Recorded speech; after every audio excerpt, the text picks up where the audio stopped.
I was muted. What's happening, guys? Welcome to another eclectic edition of PWT Live Show. Yeah, where's my yeah? I'm back, baby. I'm back from vacation. How you guys doing, man? You guys miss me? I missed Juz. Hope you've been all good. Sorry if there's an obnoxious fan blowing into the microphone. It's hot as ever, loving F everywhere. Yeah, so welcome to the live show at Pro Wrestle Times, at Pro Wrestle Clips. You already know where to find me. You know how I get down. All over social media at Pro Wrestle Times. A huge shout out to everybody who's stuck by me this whole damn time. You know what I'm saying? Like through thick and thin, from the beginning to the end. You guys know who you are. Round of applause for you all. I got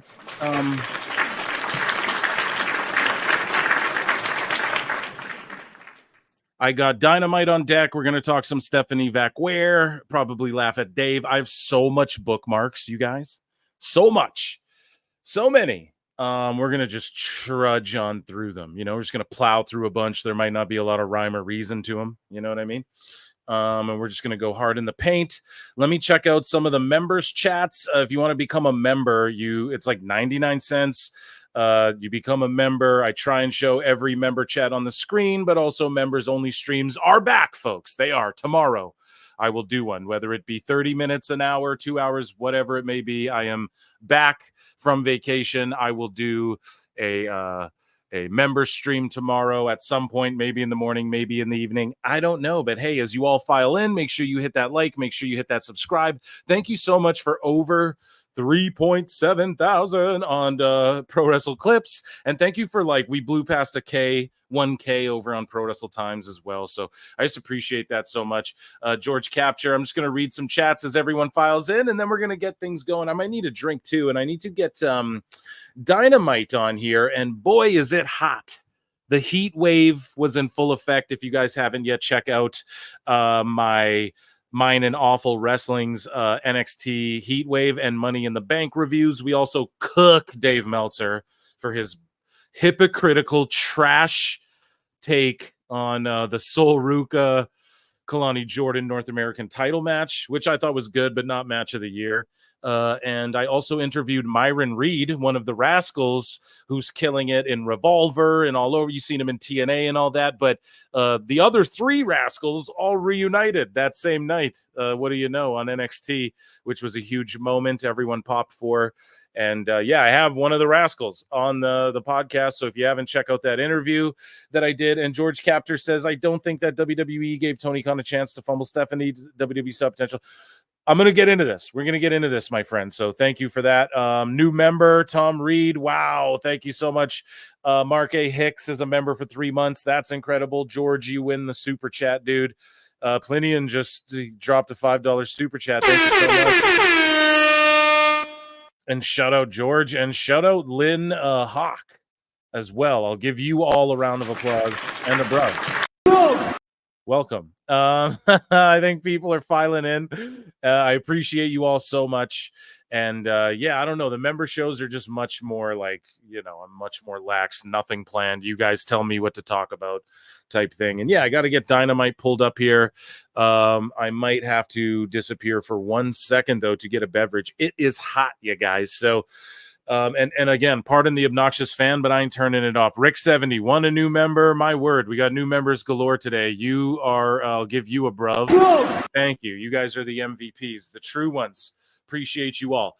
Now tonight, possibly joining me. I have not sent out invite links yet, but possibly joining me, a former WWE superstar, a former TNA wrestler. I'm not gonna blow the load here. Someone I've been texting with. If you listen to the shows, you already know who it is. And hopefully they pull up. But I don't want to make promises and nothing like that. You know what I mean? People have busy lives, but it's definitely happening like this week or next week or maybe on the weekend show. Maybe the weekend show might work better, but I don't know. It might happen tonight. So stick around. You never know what'll happen. And also, I am interviewing a former WWE NXT UK superstar and current TNA knockout. And that interview will be dropping, I believe, next week. I'll let you guys guess who it is. It's someone I've put over tremendously on the show. And what's up, Rick? It's good to have you here. Rick. Rick. Wrestling Russ for $10. Finally, my boy is live. You missed me or what? I missed you guys. I won't lie. So without further ado, let's just dive into Phil Mark's bookmarks. And yeah, Wrestling Russ, you were DMing me there, and I appreciate you reaching out. And yeah, Vacay was good. Everything's solid. I just needed a few days to relax. I still watched wrestling, the whole time because I'm a mark. That's what I like to do. It is what it is. But yeah, no, I just had to catch some rays and everything, catch some extra Z's too. You know what I mean? And thank you so much for the super chat. So we're just going to dive into Phil Mark's bookmarks as I try and get Dynamite on. It's going to start here. We have another Will Ospreay for Booker of the Year. You ain't hype. What do you mean by that? Like everyone, because sorry, maybe my mind's elsewhere because everybody's sort of like making the joke now about Mercedes Moné. Oh, she's like Mercedes. I called it Mercedes Monogan or whatever. I riffed off like 5 or 6 names on the last show I did. So check that out. The last live stream, I believe, or maybe it was with Awful. But either way, everyone's making the joke, the Mercedes Hogan thing, and how she booked herself into whatever. So is Will Ospreay booking himself too? Did I miss something there? Ray J's World for $5. NXT having a Rascals reunion and Joe Hendry, thanks to the WWE TNA partnership and NXT signing Steph Vaquer. Is Dave Meltzer calling Tony panicking? Well, I'll tell you this much. I actually had Ant Evans on the podcast today as well. Oh, I forgot to plug that. So that'll be dropping like this weekend or something. Your boy came back from vacation. I started grinding. So Ant Evans, former UFC PR. He designed Fight Pass. He designed the Hall of Fame. He designed TNA's YouTube that got them back in the game that everybody... he worked directly with Scott D'Amore. He worked directly with guys like Brock Lesnar. This guy, he was just on the show, and we just shot the shit for half an hour. It was a brilliant conversation. He's going to come back on. He's a busy man. He had to rush over and do Bischoff's stream, and he's been on Bischoff's show. You guys have probably heard of him there. And he predicted that TNA was going out of business in like 18 months.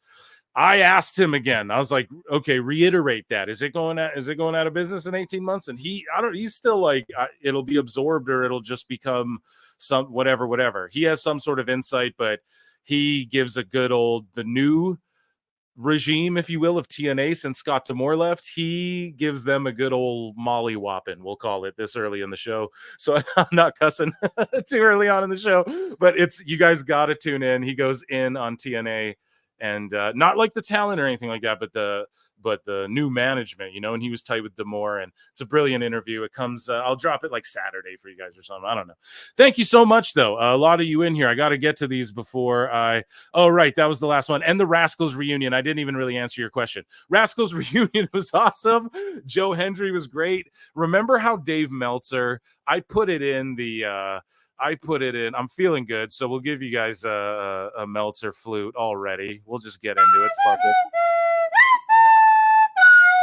Unofficial moment of the week, but he's saying, oh, Joe Hendry was booked trash. Like, oh, he got thrown out of the Battle Royal by Kazarian first, even though that progressed their TNA storyline, right? And then he appears. If you guys watched Heat Wave, I actually forgot to mention it in the review, oh, I got dummy. Yeah. But yeah, Joe Hendry's face appeared at the end of the whole Heatwave pay-per-view. If you guys stuck around to see that, like the credits come up, the WWE logo, or maybe not, whatever, and then it's Joe Hendry's face goes on the screen. And then if you watched NXT, when Trick Williams, he doesn't have a partner to fight Spears and your boy Ethan Page. So he's like doing a backstage promo, and then as he walks away, the graphic changes to Joe Hendry's face, and it's money. It's so good. I think Evil Dose pointed it out on X. I think I saw him tweet this out. I'm stealing his shit here, but he said that Joe's like nothing. It's nothing even like crazy special about him. He's just like charisma. He's charming. It's just the way he presents himself. He doesn't do crazy moves. There's nothing. He's not his entrance isn't overly dramatic. Like, yes, it is absolutely dramatic in the best way, but it's not like he's not putting on this huge show. It's just smiling at the camera, waving your arms, smiling at people, shaking hands, like not funny, but just like gentlemanly. it's just the little subtle things he does, and then he just doesn't have to do Torpe con Hiron 470s out the ring, which I like sometimes, but not all the time. You know what I mean? And Joe Hendry's he's money in the bank. So I've just harped and raved on that. What else? Let's get to 69. Dude, TNA has some good wrestlers. I hate to see it go. Joe Hendry to NXT full-time would be hype. Yeah. Wow. Post credits. I hope WWE helps TNA from dying. Me too. I hope that it Pixel, he has 2 channels. Are you a member in the Clips one? Yeah, dude. Plenty in here. Sorry, dude. It's 2 channels where yeah, and I'm using like an aggregator. It's called StreamYard. You know, that's what I use to stream. So it puts them all together, but I'm like on the Clips one. So I apologize. I do know you're a member. I have you written down actually as well. So I will show your stuff. Don't worry about that. But you can become for 99 cents a member to the other. You already throw enough money around, dude. You stop. But yes, you are a member, dude. It's because if you're a member to one, you're a member to both type thing is how I have it set up. Anyways, maybe it's dumb, but I like to try new things. Be innovative, bro. Speaking of innovative, so actually, guys, is Dynamite about to come on? Here, I'm teasing you guys. I'm giving you the sizzle. I missed you, so I gotta tease you a little bit. You know what I mean? So I need to pull up Dynamite before we do anything, and I'm actually gonna try and throw on my Xbox, which is weird, so bear with me. But we'll dive in it. We'll take a look at the card before, as we wait for me to stop, bumbling around. I'm gonna make sure my DMs are closed. I haven't sent invites out either, guys. Let me send invites out. I apologize, and then we will I'm a little rusty, hey, if you guys can't tell. So here, awful. I should send him an invite, right, guys? And then I should send my good friend. And here we go. Boom. And hopefully he joins. So that would be fun. Either way, you're going to get a former WWE superstar, TNA wrestler on the pod. He does his own show. I'm going to plug it all when he comes on. You know what I mean? We've been texting a lot over the last, I'd say, week or two. So I can't wait for that as well. And yeah, I got cool interviews and stuff hanging around while I'm bumbling around and stuff. And yeah, let's dive into the film marks, bookmarks. And I got some like Alfred Konuwa. He was cooking, man. We got so much going on. He too is coming up back on the show. I got a lot of interviews coming for you guys. I'm embracing the grind, bruv. Just like also another Hogan. Oh yeah, that's what you were referring to. God, see, I'm such an idiot. Do you know why? It's because I see Alfred like post a clip and I don't want to react to it. So I pause it, I bookmark it, and I watch it on the show with you guys. So that's what chat was referring to. No, Ospreay's like, hey, I'm gonna book myself to like put Swerve over, and I'm just a dummy. So dummy. Let's go. Okay, so the Calgary Stampede, they're in Canada. I opted out. I'm not trying to go to this Dynamite in person. I'll be perfectly honest. But it is hot as shit in Canada right now, and the Stampede's a good old time. So I'm here with you guys, and I have Dynamite pulled up on the screen. Okay, so we have Bryan Danielson, Adam Page in a tournament final. We have Willow and Mariah May in a tournament final. We have Strickland returns. They finally actually put the AEW World Champion moniker over his name. Shout out Uncle Bully Ray. We'll hear from AEW International Champion Will Ospreay. All right.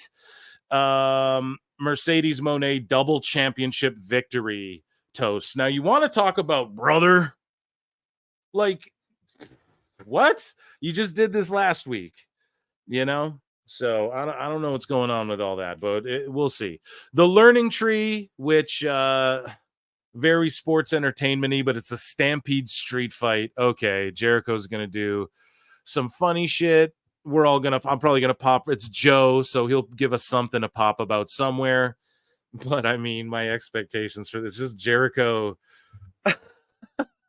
He's always just like inserting himself in these weird matches. Anyways, so then we have a Global Glory 4-way match.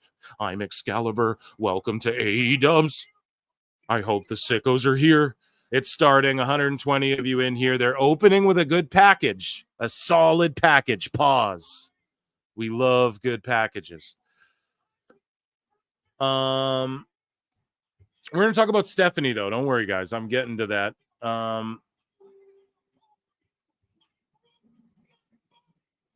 Okay, so they're playing a package here. I'll turn this up for y'all, and it's MJF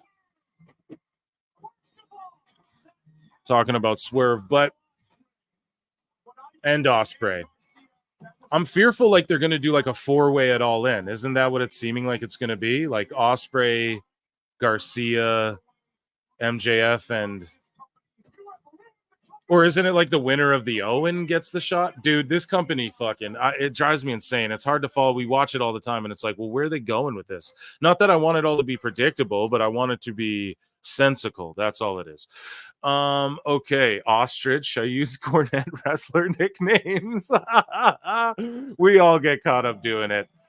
And shout out Mrs. Cornette.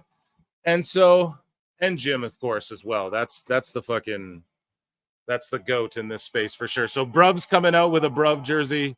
That was a great package, and then they open it up with a perceived star. So I'm not mad at this. Everyone's going to go, oh, come on now, Phil. You always do this. You always say that AEW is starting off really good, Phil. And then all of a sudden, next thing you know, you're burying it. So I don't really understand. Oh, come on now, Eric. So, yeah, I mean, it's starting off strong. It typically does, but it doesn't carry through, rather. So we'll see. So I don't know. Do you guys have picks, man? We have a global glory 4-way. Claudio Castagnoli versus Kyle Fletcher versus Pac versus Tomohiro Ishii. Like, I mean, that's fun, I guess. So, chat me up, Phil, about this Will Ospreay promo. Guy. Well, I gotta tell you, Conrad, I don't have a good Eric. I gotta expand my. They're chanting for him. What's the house like, though? Is it like 3K or something like that? It's not as good as it once was, that's for sure. Thank you kindly. But it ain't all about that, man. I just wish Tony would book smaller buildings. That would solve my gripe. I'd stop complaining about it. I wouldn't use it as the thing. Oh, they're running smaller buildings, though. I wouldn't give a shit. I'd eliminate that. I'd go, yeah, but look how cool it looks. You know, that's why I go NXT's the best wrestling show. Like, I'm sorry, I love Raw, I love SmackDown, but fucking NXT's fun, dude. It's a fun time. People are like, I don't get Booker and Vic. I get that, but I'm telling you, if you warm up to it, it's modern shit. It's like, I'm not trying to call anybody old heads. I'm just saying there's a reason it works, you know. It works with that audience, you know. Daniel Garcia earns every opportunity that he sell me some mortgage, Phil. Ishii. Yeah, we're going to talk about this in a sec. We're just going to listen to Bruv. I'm going to grab a beverage. I'm going to move my microphone so you guys can hear this crystal clear. And let's... He stands on this second rope just like I am and delivers a tombstone pile driver. Daniel Garcia is still at home now with no feeling in his arms and no idea when he's going to come back to pro wrestling, even if he does come back to pro wrestling. And you want to blame the people.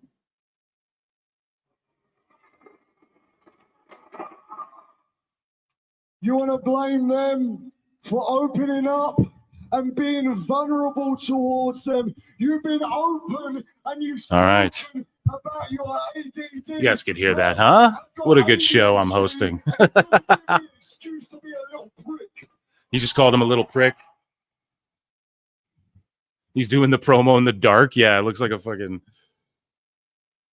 Listen, right?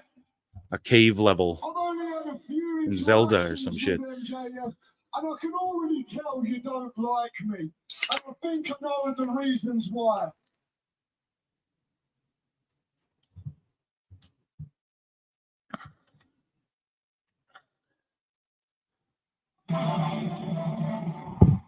Oh, I fucked up. I botched, Phil botch. I went back on my fucking thing here.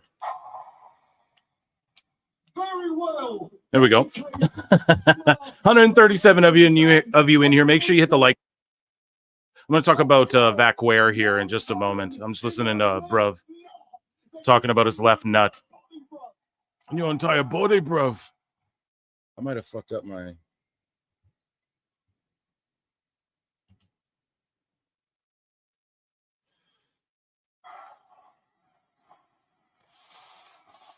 So yeah, we're at 44 likes. There's 142 of you watching, so 100 of y'all, at least 40, I can accept are haters, but like 100 of y'all got to be hitting that. Like 60 more y'all, I mean, rather. My math is not perfect here. Okay, so let's Ray J's World here. Conrad has been pissed since Jeff Jarrett lost the Owen. Jeff promised Conrad to take care of Hangnail Page and his ref job. Conrad is going pro WWE. Well, he's always been pro WWE. He just is. He won't like. He just won't call a spade because he doesn't want to piss any of the boys off. That's all. And I totally understand that. You know, like he works in and around the wrestling space. So I'm not like mad at him for that, but I just gotta turn this down while I'm talking, or I can't.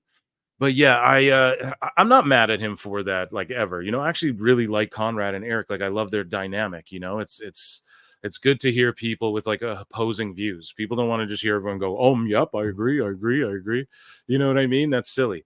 So yeah, but yeah, I don't think Conrad was ever shilling either. I just think he doesn't want to piss any boys off because he works in and around the wrestling space, you know, where it's like me, it's like, nah, I just talk to wrestlers and shit. I love wrestling and shit, you know, but I don't work in wrestling. So but yeah, thank you so much for the super chat. And okay, let's talk about Vaquer. I'm fucking, unless something amazing happens here, what are we doing? What are we doing here, B? So but yeah, sorry. Actually, this card though, I did want to say the most thing I'm excited. I try to always point out like what am I the most excited for? So the thing I'm most excited for, pardon me, I'm doing three things at once, is I guess. Well, we heard from Ospreay, so I guess fuck it, Samoa and Jericho. There you go. I think that'll be the biggest shit show, and we'll see something crazy that will get memed and stuff like that. Okay, so. Talking about Stephanie Vaquer.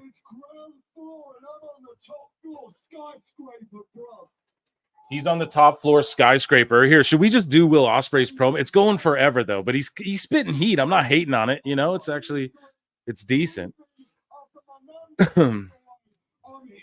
After my nan passed away, is Awful going to get triggered by that and get mad? Just kidding. So here, they're gonna square off. Let's listen to this, and then I'll play this little Konua clip, and then we'll get into Vaquer, and I'll give it like when I'm have my focus, you know, and there's some overly long match going on because MJF's coming out. Okay.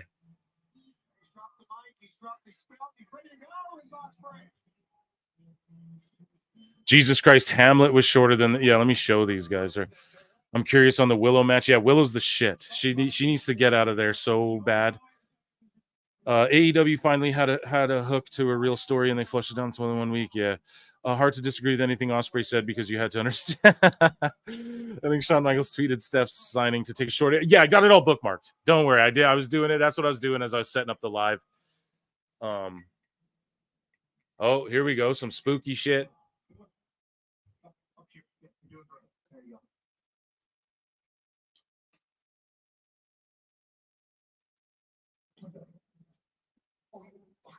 You thought I was gonna come out there. No. Okay, we're watching. He's drinking wine. So he's just full on heel MJF. Good for them.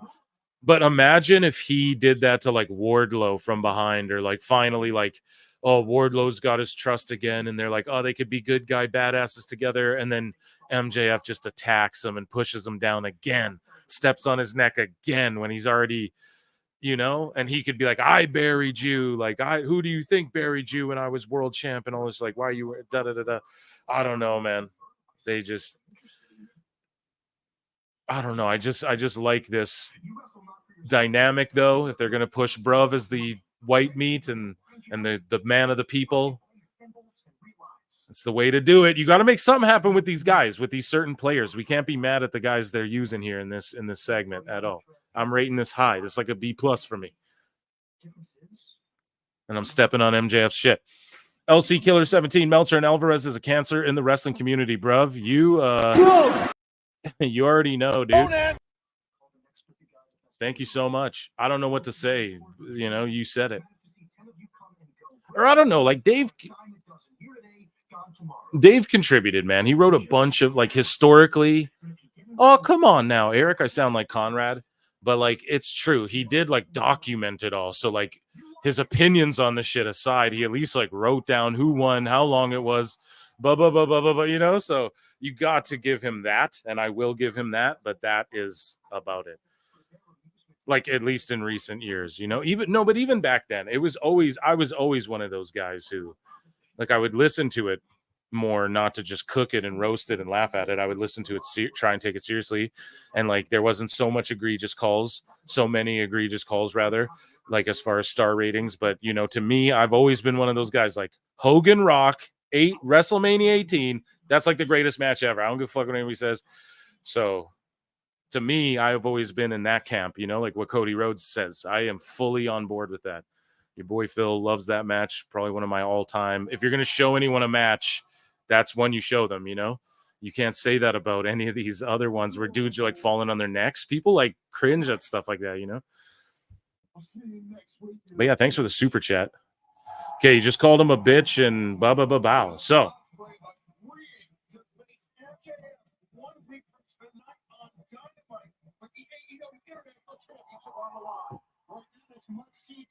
So I guess we're just getting like Bruv and MJF in a program for this belt, I guess. And I like that they put a ticker up there with a men's quarterfinal in 1 minute. Danielson and Hangman, they're going to try and hook us with a good wrestling match. I'm okay with all that, but we know what's going to happen. Hangman's going to come out like Batman Hangman, and Danielson is going to do yes chance again, and they're going to have a probably pretty hard-hitting solid match. It's going to go too long.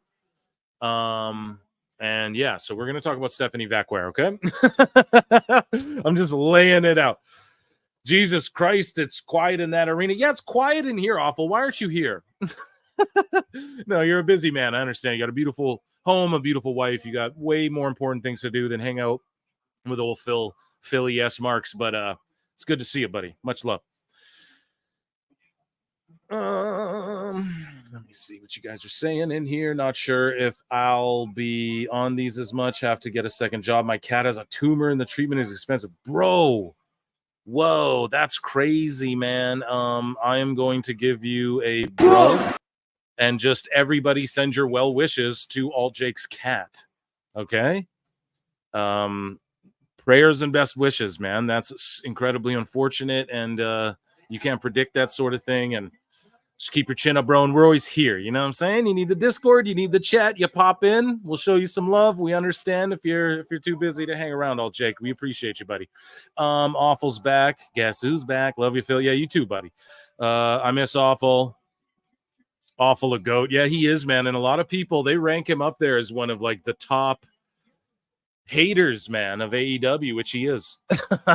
But I'm glad that I cultivated. You guys understand where I'm coming from. You know, I feel like I've cultivated the right audience of like, you guys know, you know, like I don't agree with the guy. I'm like 80% of shit, but we got to talk about it. We don't talk about it, we don't get nowhere. You know what I mean? So people are getting so mad too. And me and Awful are arguing. People are in the comments like, Phil is full on. He's become Conrad 2.0. I'm like, come on, man. Every fucking Dynamite, I start putting over the first hour, and then in the second hour, I'm worn out, beat up, and disgusted with myself. That end was flatter than Rio's bum. Oh, come on. Awful. Oh, come on now. Awful. Hugs to all Jake. Yeah. Peace from around all over the place.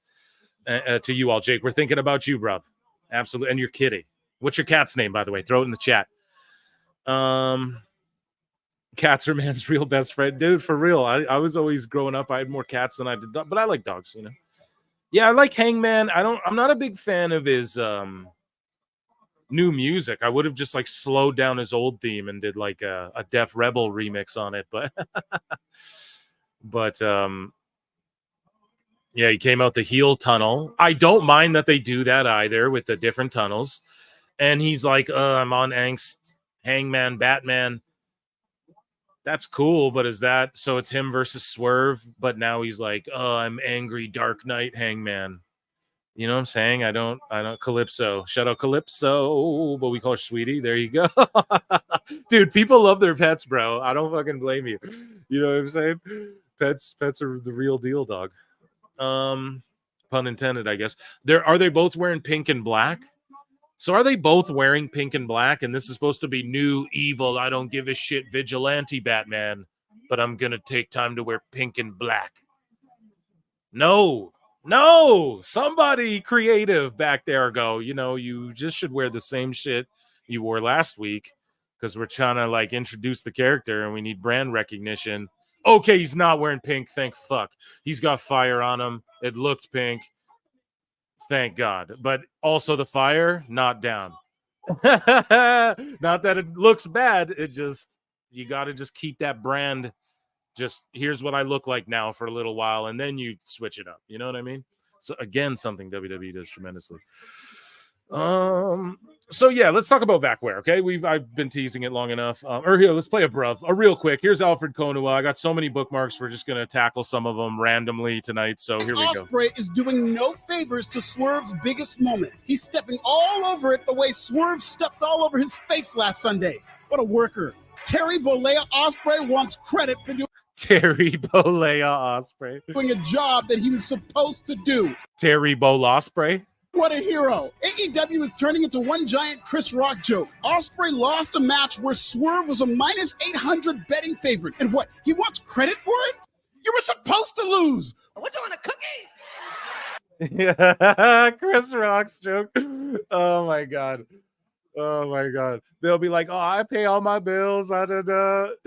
You're supposed to pay all your bills.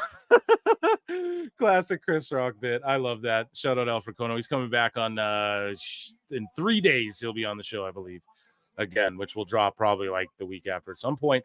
So, okay. Let's paint a little picture. Take you on this journey. So AEW, they do the Forbidden Door, right?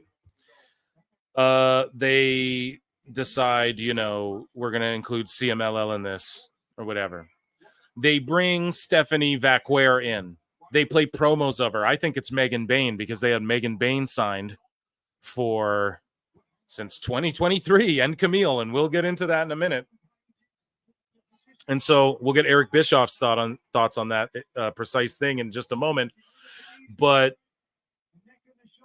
Stephanie Vaquer wrestles Mercedes Mogan.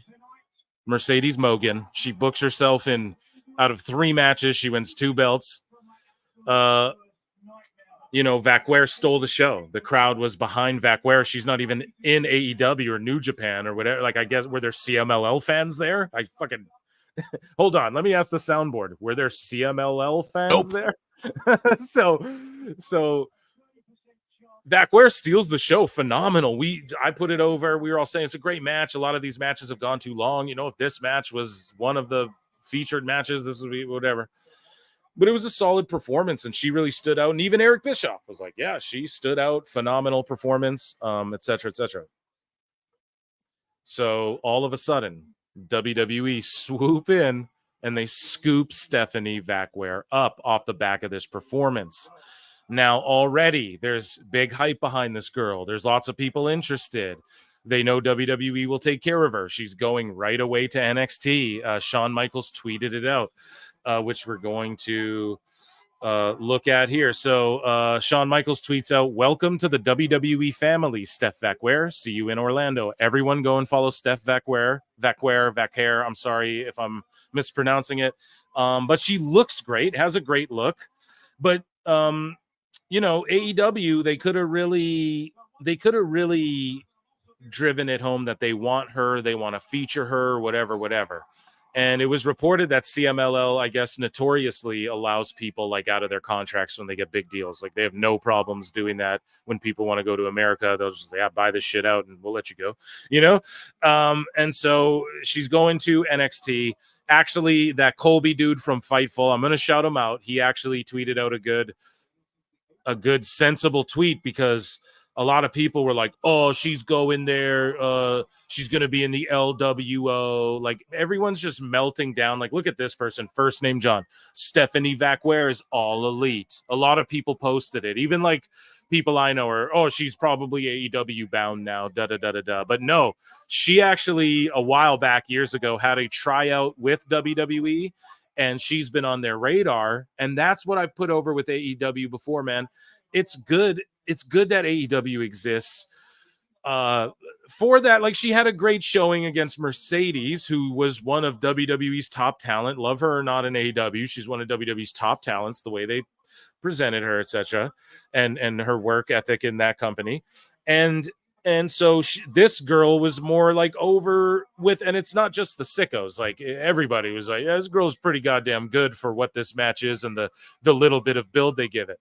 So welcome to the family. See you in Orlando. I truly believe, and I talked about this with Ant Evans. I told him this, and he didn't know Tony Khan said this. I was like, yeah, you know, Tony Khan tweeted out something about bald assholes or whatever. And Ant Evans, a bald dude, and he's like, really? You know, he's pretty much just like, fuck that guy. It was pretty funny. Danielson's got color, by the way. Here we go. But here we go now. The sickos. So anyways, though, Vaquer signs to WWE. They swoop in and get her. Now, do you think who would have offered her more money? Tony, who's trying to cut costs, or WWE, right? Now, it's the opportunity as well. And sorry, I'm going to backtrack. I got off topic there, but dude from Fightful tweeted out to his audience and said, yo, the reason she's in NXT is because she needs to acclimate to the American lifestyle and just get in the ring and mix it up with different American styles and talents and stuff like that, which is absolutely true. That's all it is. She'll probably get called up sooner than later. And it's not like, what's the reason to bring her to the main roster? A bunch of these AEW fans were also saying leading up to Forbidden Door, correct me if I'm wrong, folks, but a lot of them said, I saw it online. I don't know if you guys are on X, at Pro Wrestle Times on X. Follow me if you don't already. You know, a lot of people were on there saying like certain AEW fans I see, and I'm one of them, so don't get mad when I group you together like that. But you know, they're like, I don't know Stephanie much about her, but check her out, and here's highlights of this, and da. You know, like it was sort of a thing with Stephanie where everybody's kind of like, who was this? She is going to have a great match, I guess. She's the New Japan Strong, etc., etc. I don't know, dude. I don't know. It's just crazy to now see people burying her before she's ever even stepped foot in the company. She hasn't even got off the plane yet. She ain't even packed her bags yet.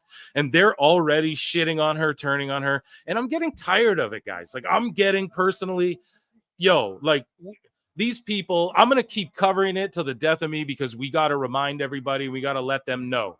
You know what I mean? We got to let them know, like, we've been on to your shit because these people, man, they're just burying her for what? She's about to go potentially wrestle like Julia one day soon, you know, or whatever. Like they just made a North Americans Women's Championship, correct? Where's Stephanie Vaquer from? Am I not mistaken? She's from Mexico, correct? Let me just Google that. Is Mexico in North America? Like, come on, guys. She's Chilean, actually. So, okay, born in whatever. All I'm saying though is that Latino representation. That's what that belt was designed for. It's the Intercontinental belt, but just of their domestic continent. You guys know what I'm saying? So I don't know. They're just fucking hating.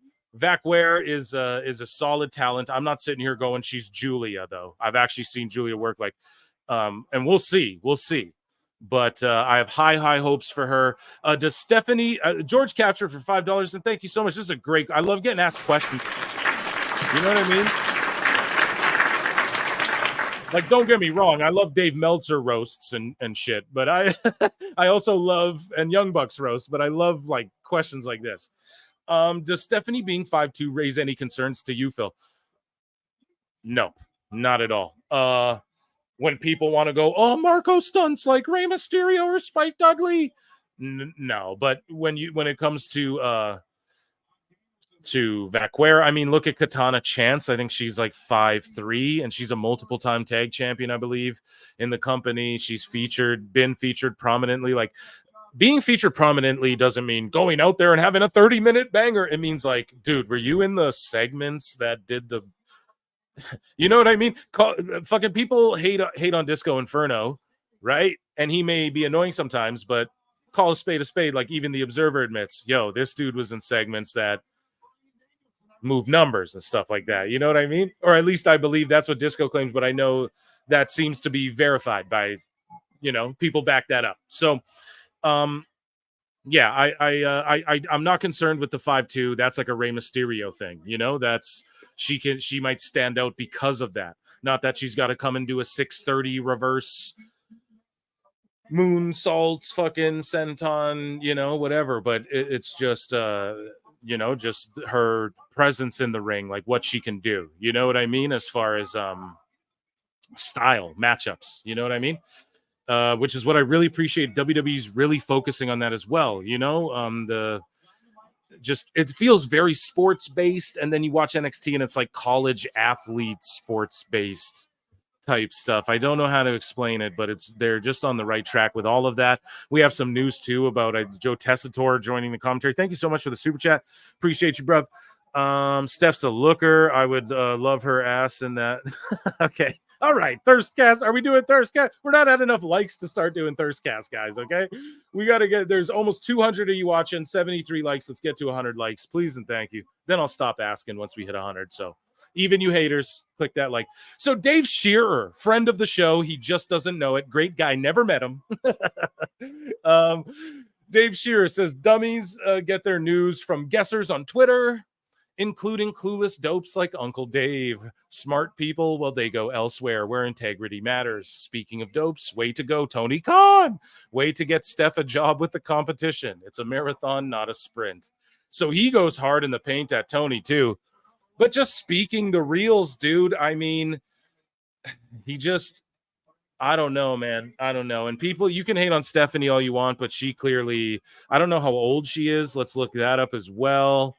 Let's look up her age. She's born in 93, so she's like 31. There you go, 31.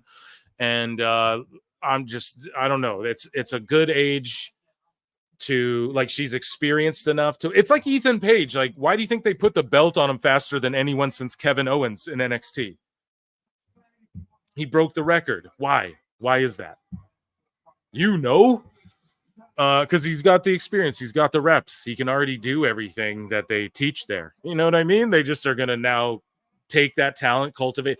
And I believe the bald assholes comment pissed Shawn Michaels and Triple H off to where they went, we're getting petty. Yeah, we'll just start getting petty now, bud. Let's see how you like that. For $5, Will Chisholm. The next week after Forbidden Door, the next week she was backstage at Heat Wave. She already knew where she was going. Holy shit, I didn't even know that. Will Chisholm comes in with $5 and just drops a bombshell. I didn't even know that. Thank you so much for that. So she was at Heat Wave. Like, she must have known to... Well, okay, here's the thing. People are like, do you think it's because of the match? Yeah, the match and the reception she got from American audiences... Like, okay, WWE didn't know that, like, people, myself, Eric Bischoff, those types of comments. I'm not saying I'm on the radar at all or whatever, but actually, they listen to PWT confirmed. I found out today. No, not actually, but maybe people in WWE. But listen, people like us agree that she stood out in that card as well. You know what I mean? Like, on that whole show, she was like a takeaway, like, okay, she's got something. They had to build her up properly. So that match, yes, of course it had something to do with it, her translating to an American audience and then working Monet's half-assed lucha American style with her. And she stood out on Monet, who's a $5 million, $10 million talent, I guess, right? So it did influence it, but they have had their eyes on her for a while. Like, they've been scouting her for a while. She had a tryout, I think, like a few years back maybe. So this isn't, I don't know. She's 31. I just expect her to have some bangers in NXT, and then they'll call her up. And even if she's involved in the LWO or Legado del Fantasma, like, who fucking care? I think it's fucked up that people think it's fucked up that if you were like, races can't be together in a faction too, if that's a thing. Like, it's the Latino world order, bro. You know what I mean? Fucking who cares? I don't get why you're triggered by that, bro. It's so weird to me. But anyways, thank you for the $5. Appreciate you a whole ton. WWE is watching they really are, though. They actually are. That's a fact. I see that in the chat. They really do, bro. They're tapped into social media. You know they are. That's why they do the Joe Hendry shit. They know what they're doing. They know which voices are speaking real shit. They know who aren't, you know, who isn't. I'm hot as shit, guy. I've been misspelling a bunch of stuff. I'm drinking cold beer, trying to stay cool because it is hot as shit. And let's continue along with this Vaquer story, I suppose, because I think there's more to it. So Stephanie Vaquer will be joining WWE on a multi-year contract, according to a source close to negotiations. There was several negotiations, and both WWE and AEW presented their best offers to try to convince her. So Tony was like, "Oh no, come here. Yeah, it'll be great. This is what we'll do. It's great. You'll wrestle on Super Card of Honor next month. It'll be great." Jesus. Well, you'll be on All In a three-way with Willow and... She just saw that fucking crowd and was like, yeah, I'm going to the WWE. Her dreams were probably always WWE. Everyone's is, ultimately. Anyone who doesn't say that, I think, is capping. Like, I understand if that's not your vocation at the current present time, and if you're okay with not having done it, it's not cope. Like, no, I'm okay that I never did. Like, that's not cope to me. It's like, no, you know what I mean? I can totally see you getting fulfillment, like doing, if Kenny Omega never went to WWE, he did crazy awesome shit in Japan and stuff like that. He doesn't need to really do it, you know. He just should. For his legacy, like, that's where it'll show everyone, you know. Guys like Hangman, it's like, really show it. We know you can chop battle Danielson and bleed and do a flip off the rope, but tell that story, daddy. Sell a fucking draw house with that. Let's see you take it to the next level and go to WrestleMania. Latino heat is a lifestyle. Yeah, dude. Ask Liv Morgan. Mercedes is chewing a tire right now. She's pissed. I don't know why your Tony cracks me up some. Well, it's because it's an authentic impression. Because although it's not like his voice, it's I need a soda water. Pardon me 1 second. No, it's just, yeah, it's because it's fucking hilarious. Everything's great. It's great. It's Mickey Mouse's Wonderland. But he's just on edge and nervous and drinking soda waters, gulping them down, and just has a smile and wide eyes and just, I don't know, dude. It just embodies it. I feel like the voice embodies it. Thank you, Pliny and Pixel Art, for that as well. Thanks. Good to see you here and you're not doing homework. Sounds like Morty. Yeah, it's great. And it's like this. It's great. This is great. Okay, anyways, guys. So I think I got more on the Vaquer story as well. Let's just keep scrolling along and see what I have bookmarked. This is going to be an all over the place show to... What was this? Oh, yeah. We're going to talk about the Motor City Machine Guns 2 got fumbled by AEW. There's hilarious stories this week, guys. It's not even funny. Yeah, I think that's all the stuff I have on Vaquer. So I wish her nothing but the best, and I think she's going to really stand out on NXT, but I don't think they'll keep her there long. She's like a sort of like a Lyra Valkyria. Like, they're going to want to get her up there as quick as they can. I feel like they just have to acclimate. Here's this happened a while ago. This one's funny. So yeah, round of applause for Vaquer, folks. I guess making the right decision, going to the big leagues.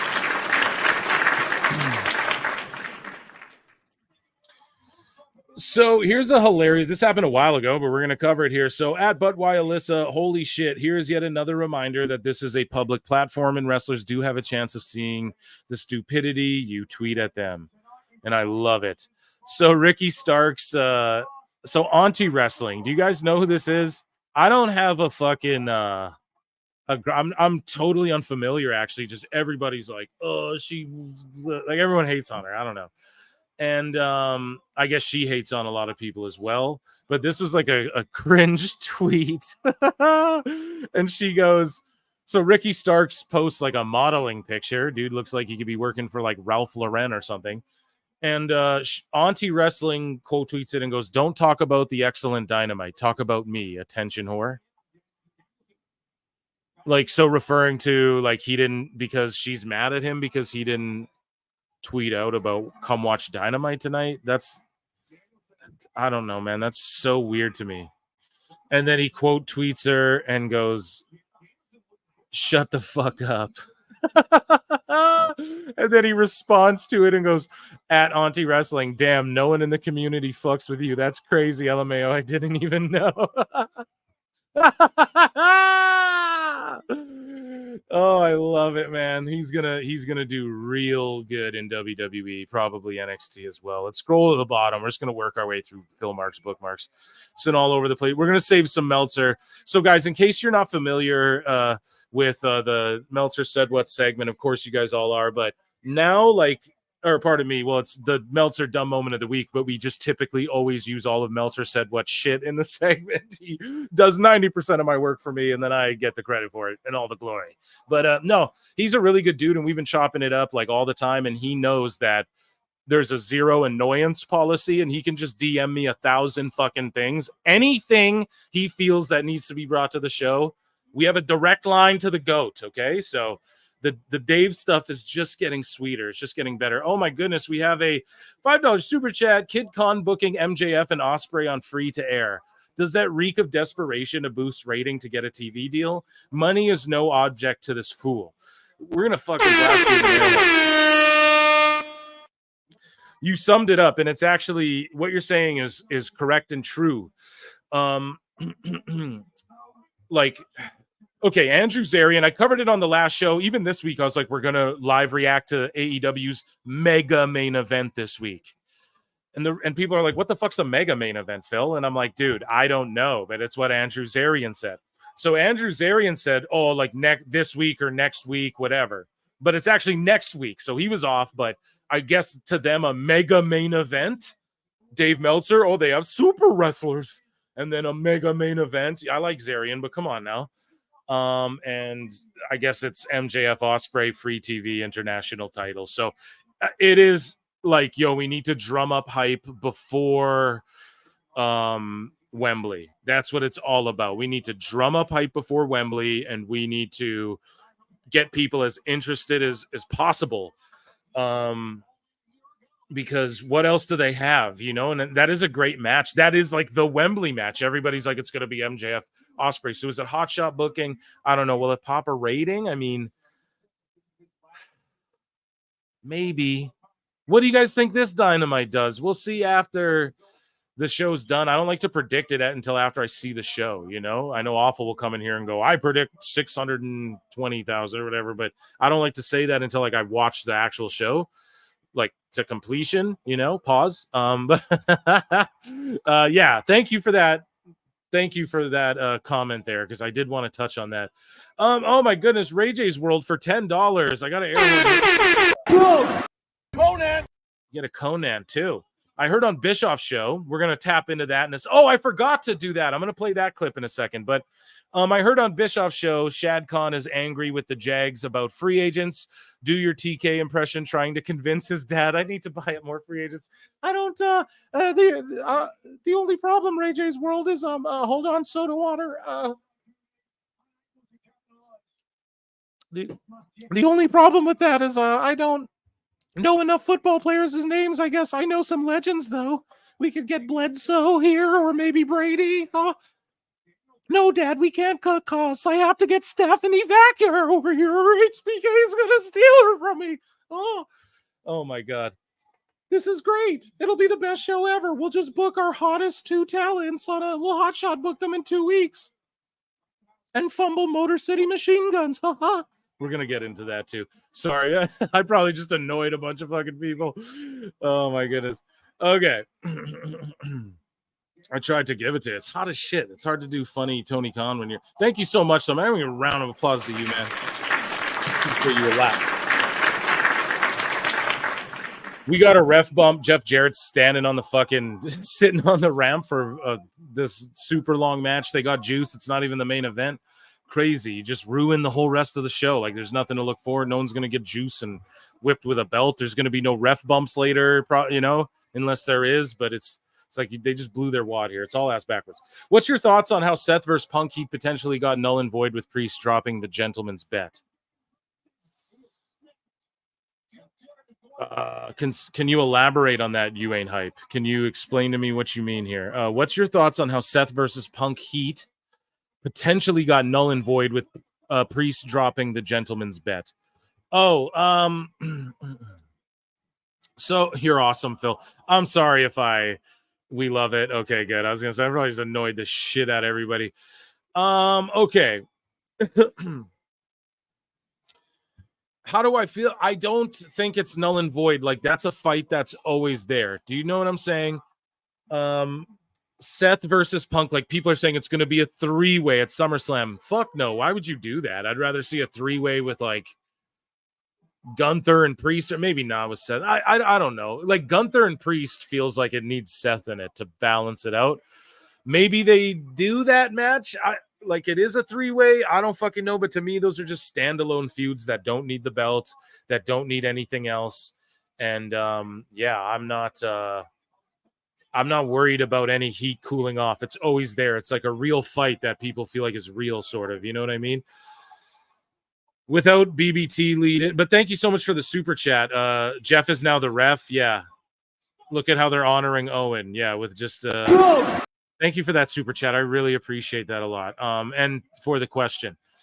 Because, yeah, that's another topic that's been coming up. Is it a 3-way? Nah, just let them play the feud out. Like, there's you fucking multiple feuds until WrestleMania. You got other big shows. You got the Rumble. They could just have a big match at the Rumble, too, whatever. This is idiotic. Yeah, I'm just tuning out, guys. I'm trying to... Here, I'm going to play you guys a clip. So I got, for briefly a moment, I was featured on Eric Bischoff's show here. I sent him a good old snooper-duper chat. And he answered my question, and it popped me, actually. He cracked a good joke, and this shit popped me for realsies. And he's got a dope collar and elbow shirt on. I love collar and elbow.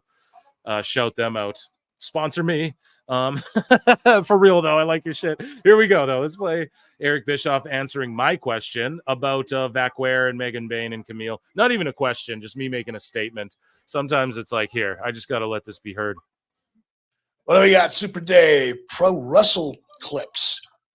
Yeah. Tony Khan has Camille and Megan Bayne sitting at home being paid since 2023 for nothing. Come on now. It's not going to be the pot calling some kettle black on that one. Dude, he keeps it real. Let's fucking oh my God. Look at his face, too. He's like, hey, man, you're not going to. I paid a lot of dudes to sit home, too. So oh, truth is the truth. Vaquer was more over than Monet. Yes. I'm sorry. I'm reading slow.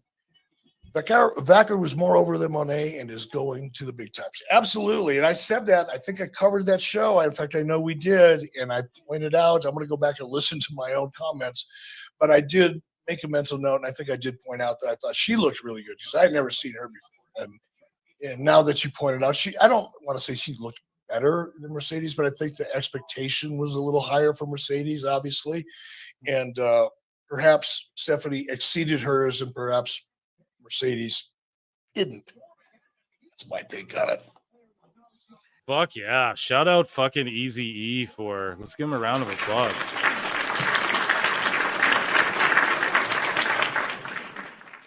But you got to admit, that was funny when he's like, hey, brother, I ain't the pot calling the kettle black over here, all right? That's hilarious, dude. That popped me out loud a couple times, obviously. Which tab am I sharing here? I don't want to open the wrong one. Okay, yeah, and then, guys, surprisingly, Martha Hart's coming out, but surprisingly, Danielson won, so they're just banking on a big, like, yes, because he's allowed to do it. Do you know why? Because WWE don't want smoke from lawsuits, and he's allowed to now. They don't want any Laurinaitis shit or any weird shit being brought up or like, not that it would anybody's whatever, but from what I've heard, I'm a dirt sheet now. I was over here, now I'm over there now. But yeah, they just, from everything I'm hearing, is they just don't want any like lawsuits. Not that you can just like go blatantly steal their IP, but it's just like, it's Danielson did the yes thing. What are they going to be like? No, you can't do yes. You know, it's just the word yes. He doesn't have shirts that say yes or anything like that. He just does the taunt. It's like toes the line of like maybe actionable, but they don't want to deal with bad press and shit like that right now. You know what I mean? Yeah. And Conan I watched the whole damn thing. I tuned in and I had to drop a little super chat there. And I was actually recording with Ant Evans, and I don't know if he produces that show. I thought he was going to appear on it, or he's like, there's an emergency podcast, whatever, I got a jet. So he was doing my show, went to do Eric's, and I don't know if he's producing it behind the scenes or what, but he's going to come. He'll be on this weekend. You guys will see that interview. Probably. I'm hoping so. It's timely. It's relevant. It's not like we talk about anything it's more about like stuff that happened before. And man, he gives me some juice. He goes hard on TNA and Tony Khan in TNA as well and shit. So it's good stuff. Here, I'm just watching this segment here, and then we'll dive back into. We're just firing off bookmarks here today, guys. We're gonna save the Dave stuff.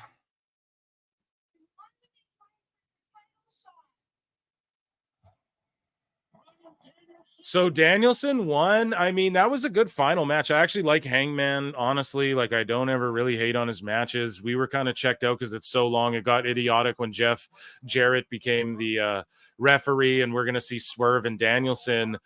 I think because Danielson does this elevate Swerve? I feel like, if anything, this sort of undermines Swerve a bit further because it's.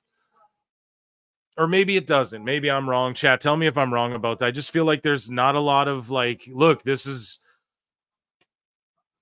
like, it doesn't feel like this is the prize at the end of this thing. And, oh, you get him at Wembley. It's like, well, he was just, I guess he's had some big matches. I guess they shoehorned in Alfred Konuwa just cooked Ospreay for that.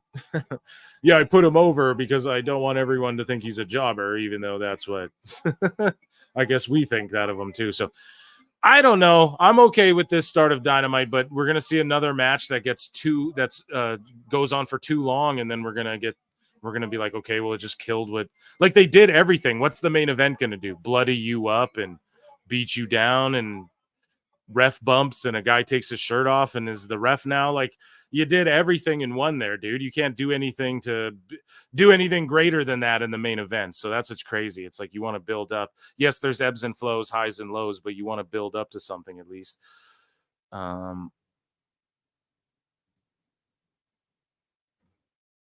Okay, so moving along here. Let's see. Here's this dude. There's a dude that smokes a J in Minecraft, and he does it during his match. So let's just watch this guy. That, I don't know, it's a clip that I thought was hilarious. And he's like, here, pass the joint. Like, watch this guy. Every day. I'm gonna get pulled for that. He blows the smoke in his face. Look at him. He's on the top rope, walking it, smoking a dude. Like, what is this? Oh my God.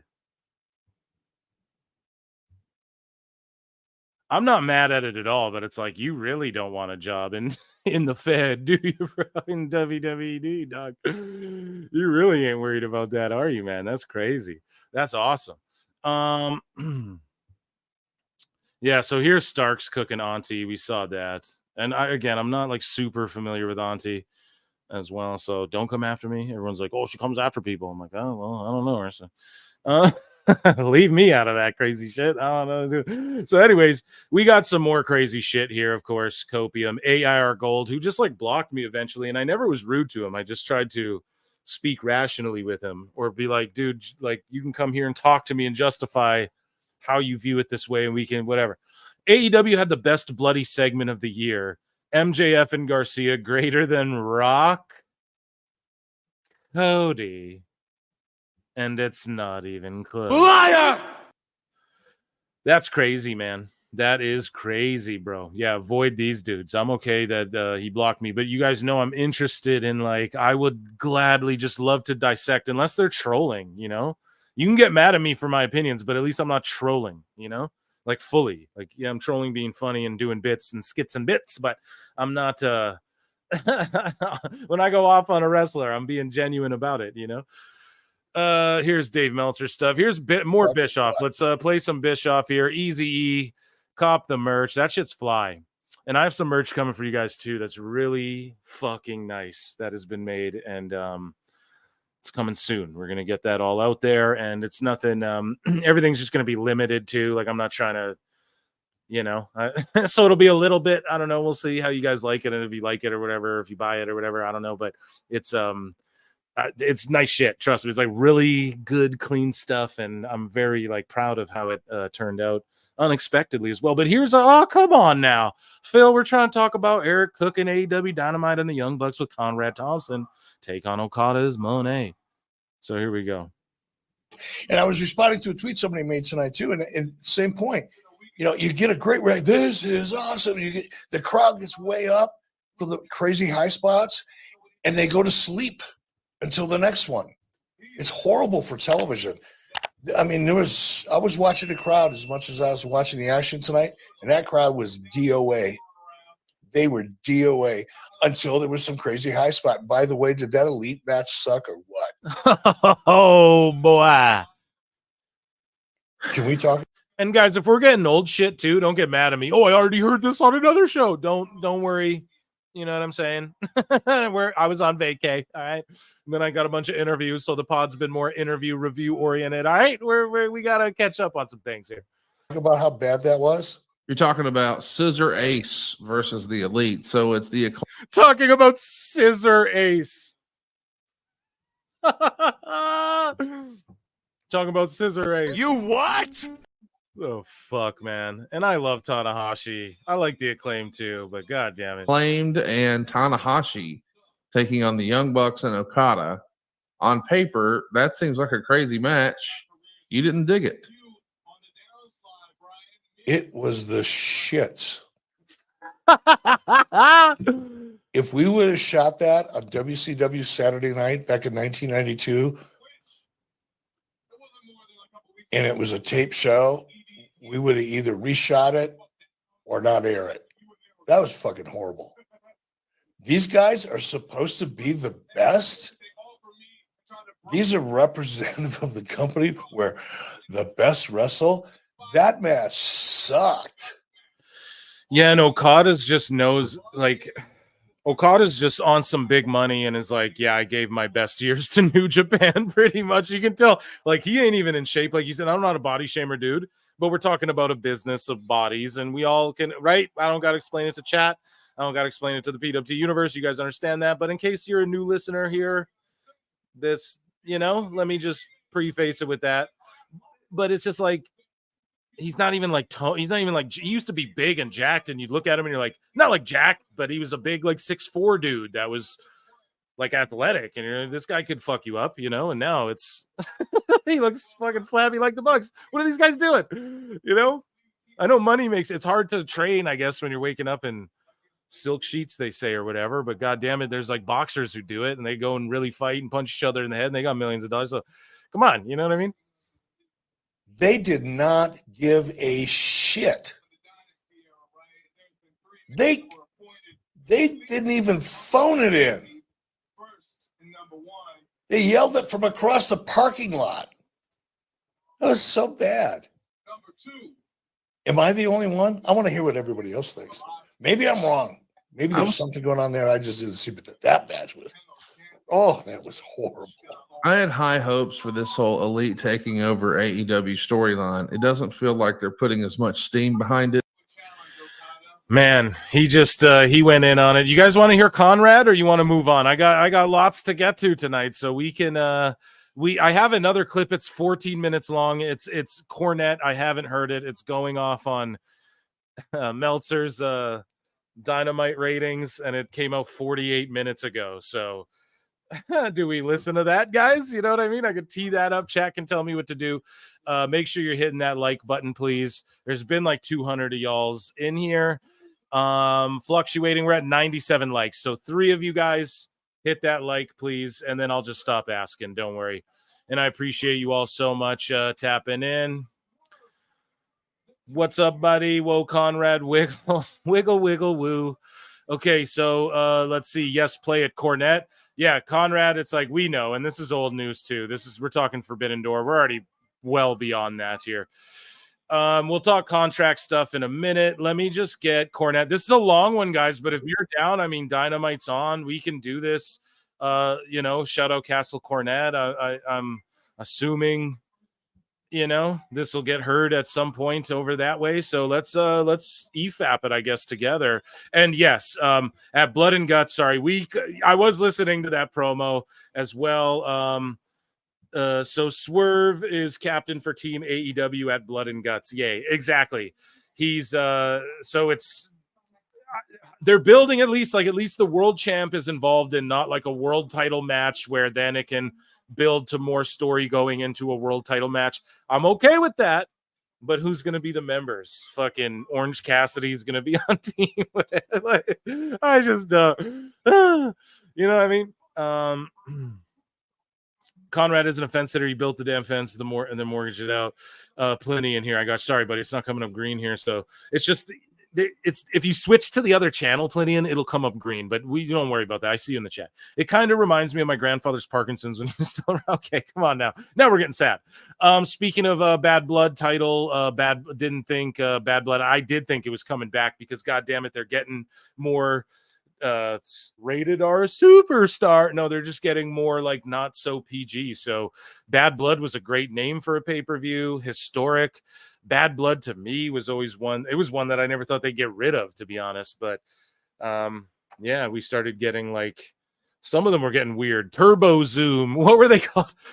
Fast Lane, Great Ball of Fire. Like all these, we were getting some weird ones for a while. We'll talk about Penn. We'll talk about the Motor City Machine Guns, all of that. But let's jump over to Jim Cornette. We might as well. You guys want it. You guys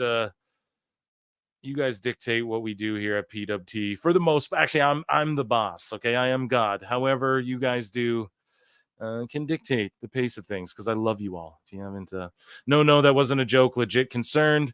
How can any team have trouble beating the Elite? A bunch of wrestlers who are 5'5", 150. It's true, dude. I have to think Darby is going to be a part of AEW, Team AEW. Absolutely. Tony Khan, I guarantee will get involved in the match somehow. Marco Stunt and Adam Cole. So I was going to talk about that too. Marco fucking Stunt came back. Are you guys, Bad Blood is in my town too. Go to it. Yes, Great Balls of Fire. Okay.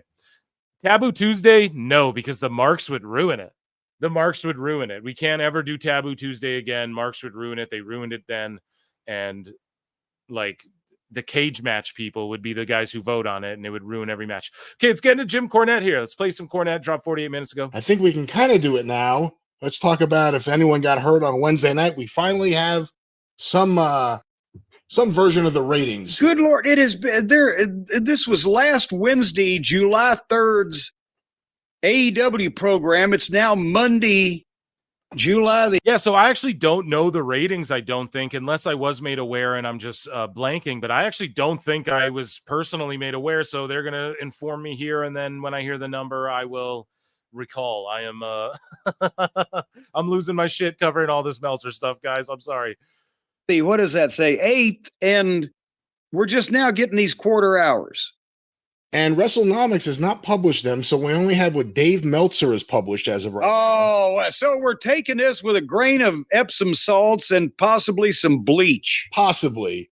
WrestleNomics gave us the overall number. Well, they sent out an email with the overall number. Oh, they said, don't tell anybody, but here's what it is, guys. 688,000 viewers on average. Again, this is Wednesday, July 3rd, 8 to 10:16 p.m. 688,000. That's up from 680 last week. Well, but then everybody was wringing their hands and clutching their pearls about last week. And now they're going to, well, this was the day before a holiday. So I understand it used to be it's a holiday. I could accept that. But then it became it's a day before a holiday, a day after the holiday. It's a holiday weekend. Didn't there always used to be days and weekends before and after holidays, and it still didn't just continue to? Do we know if it's a one-off, bro? It shouldn't have ever even happened. I pray to God. Like, what the fuck, dude? They got anti-viewers for Marco Stunt. Crazy.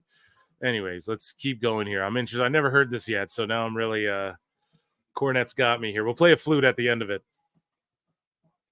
Perform like shit. It's blamed on a lot of things by a lot of people. Another one you hear is that people have dropped cable, but then reports have surfaced recently that the drop in AEW viewership far outpaces the actual drop in cable. Yes, if people are trying to decide. That's facts. Apparently, the more of them are dropping AEW first than dropping cable. Less people have cable, and less of those people are watching AEW. I guess that's the best way of saying it. It's a double whammy. All right. Well, what information is Uncle Dave perpetuating here? According to this report on the Wrestling Observer newsletter website, the major key, he says, is that 18 to 34 was way up. And they just moved that number. Is it 18 to 45 or 18 to 49 or 18 to 34? This is why we focus on the fucking numbers, the Nielsen and all that shit. Because that's what they're talking about when they go, well, the key demo was up for this. Oh, but the overall rate, well, don't talk about that. That's a demo we haven't really heard before. 18 to 34. There's another country heard from. Well, they were way up, way up, way up, Jerry. Now, I'm not diminishing it being a real thing, but it's something that's never been cited before for AEW. But was that the only thing that was way up? Well, let's see. That may be why it was cited. Besides being, let's see. Jim. Jesus. Even with the disadvantage Cable has, it was way up in that demo. Dynamite was the top-rated show for the night on television for the night.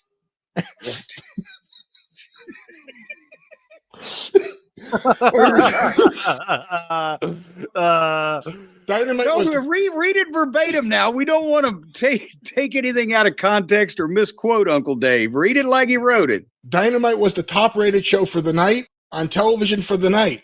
NTBS, for primetime as a whole, was the highest-rated station for the night.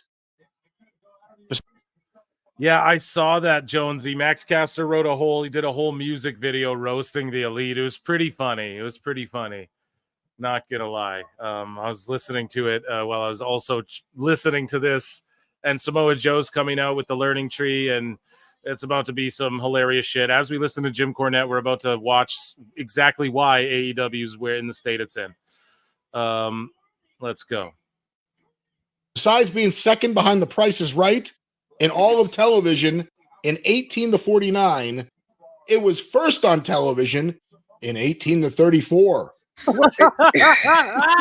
now going to harp on this one. They can't use 18 to 49 anymore, so now it's going to be 18 to 34, and then it'll be 18 to 29, and they're really big at 18 to 19. I think they're going to hit their sweet spot between 24 and 26. All right, let me scroll down. Dave does not break it down as nicely as WrestleNomics does, I have to say. This is I can't imagine why. This is one of those areas where WrestleNomics has really done well, and Dave's brain must. Yeah, love him or hate him. I know we cook Thurston sometimes. I know he catches some heat from awful, but yeah, they do good work. They really do. To be as cluttered as his office, he's got things up there, but he just can't get them out in an orderly fashion. The show did 1.53 viewers per home, which is AEW Glory Day level numbers. And 62.2% male and 18 to 49. So fewer people are watching, but at least of the people that are watching, more of them are in the same home. From 1 year ago. Do you think is this a series of county and state homes across the country? I'm not sure, but from 1 year ago, the show was down 19.5%. Yeah, AEW Glory Days, 19%. It's down 19%. It's so funny. Here, he took his hat. So Joe and Jericho are throwing down. I'm going to do color while we got Aubrey Edwards in there. So this will be fun. And here we go. Let's see Joe and Jericho go at it. He's hitting his shit. When significant stuff happens, I'm going to pause it and we're going to react, okay? Which was on July 5th last year. It was down 21.1% in 18 to 49, but it was up 8.5% in 18 to 34. Factoring homes that lost cable over the year, the real numbers would be down 14.5% in viewers, 13.9 in 18 to 49, and 18. The real numbers based on your math guesstimations, Dave? Can't you just say estimated this, not the real numbers?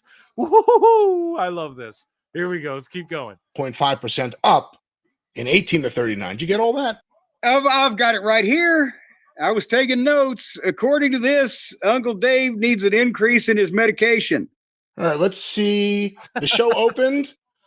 It doesn't have the quarter, like the times or anything. Quarter one, usually it's 8 to 8:15 p.m. This was MJF, Daniel Garcia, and Matt Menard, and the start of Pac versus Bryan Danielson. 733,000 viewers. Oh, and a ratings breakdown. Let's go. And we get a star rating. Let's go. This is like a holiday treat. What's going on here? My word. Conan. Yeah, here, I'll give you a Conan. Let's do it. Let's do it. All right. I appreciate you. Here we go. Let's keep going with this.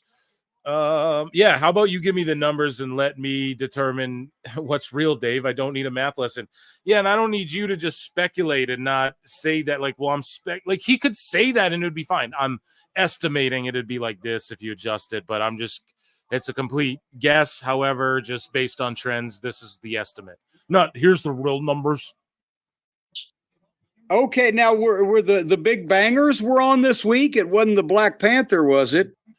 It was the annoying white people? I believe so. So they're dropping with what they're handing off to AEW. And for those of you listeners who we've got horseshoes in the ring now. Yeah, I guess Cowboys and Calgary for sure. It's progressively become less of that, I would say, but over the years. But I mean, it's a thing. So you see the guys in the front row with the hats, and there's some ladies if you look around. You know what I mean? It's a good atmosphere. Like this crowd's pretty hot for like how small it is, you know. I mean, the fans there are probably happy. Oh, I can get beers quicker because there's less. That's what happened to me. I was like, oh, I can get beers real quick because there's no one here. And I had a whole row to myself with my girlfriend, a whole row, like right at the front of like right behind where the announce desk and that would be for WWE. I don't know if they place it there all the time for Dynamite or not anymore. I don't know how they said they change it every goddamn time. Anyways, more on Dynamite, Meltzer, Jim Cornette. They're breaking down last week's show as we watch Joe kick the shit out of Jericho. Touch after the last time we talked about this and said, I don't understand why you don't like the Big Bang Theory. It's such a great show. We respectfully disagree. Yes. I think it's dog shit. Horrible. Is that respectful? Yeah, I could say a whole lot worse. Oh, well, you're true there. All right. So if they started at 733,000, they've got to hold somewhat most of their audience to hit their average because they're starting so much lower than normal. Okay, now I'm going to assume that Dave's referring to quarter two because he never actually breaks down the times or anything. Quarter two, which would be 8:15, 8:30 p.m. According to Dave, the rest of Danielson versus Pac and interviews with Willow Nightingale and Mark Briscoe, 688,000 viewers. And that's their overall average. So they're going to be fluctuating. That I don't know what's going to happen here. I'm Jim trying to make sense of the shit. Oh, bud, we're in the same boat. I'm biting my nails here. I'm on the edge of my seat. It's because of hemorrhoids. Then the next segment listed again with no time. I'm going to assume it's quarter three. You motherfuckers in the chat with the horseshoes in the ring. Oh no. Oh no.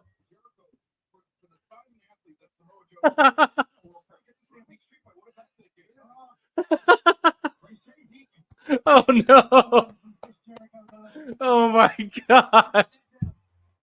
You guys, oh my, they showed a few Calgary 10s. They did, bro. Those are Calgary fucking 10s. Holy shit. Hold on a second. Yo, the horseshoes with Aubrey in the ring. Y'all know this is going to get memed. Don't do this. Oh my God. I try to be kind.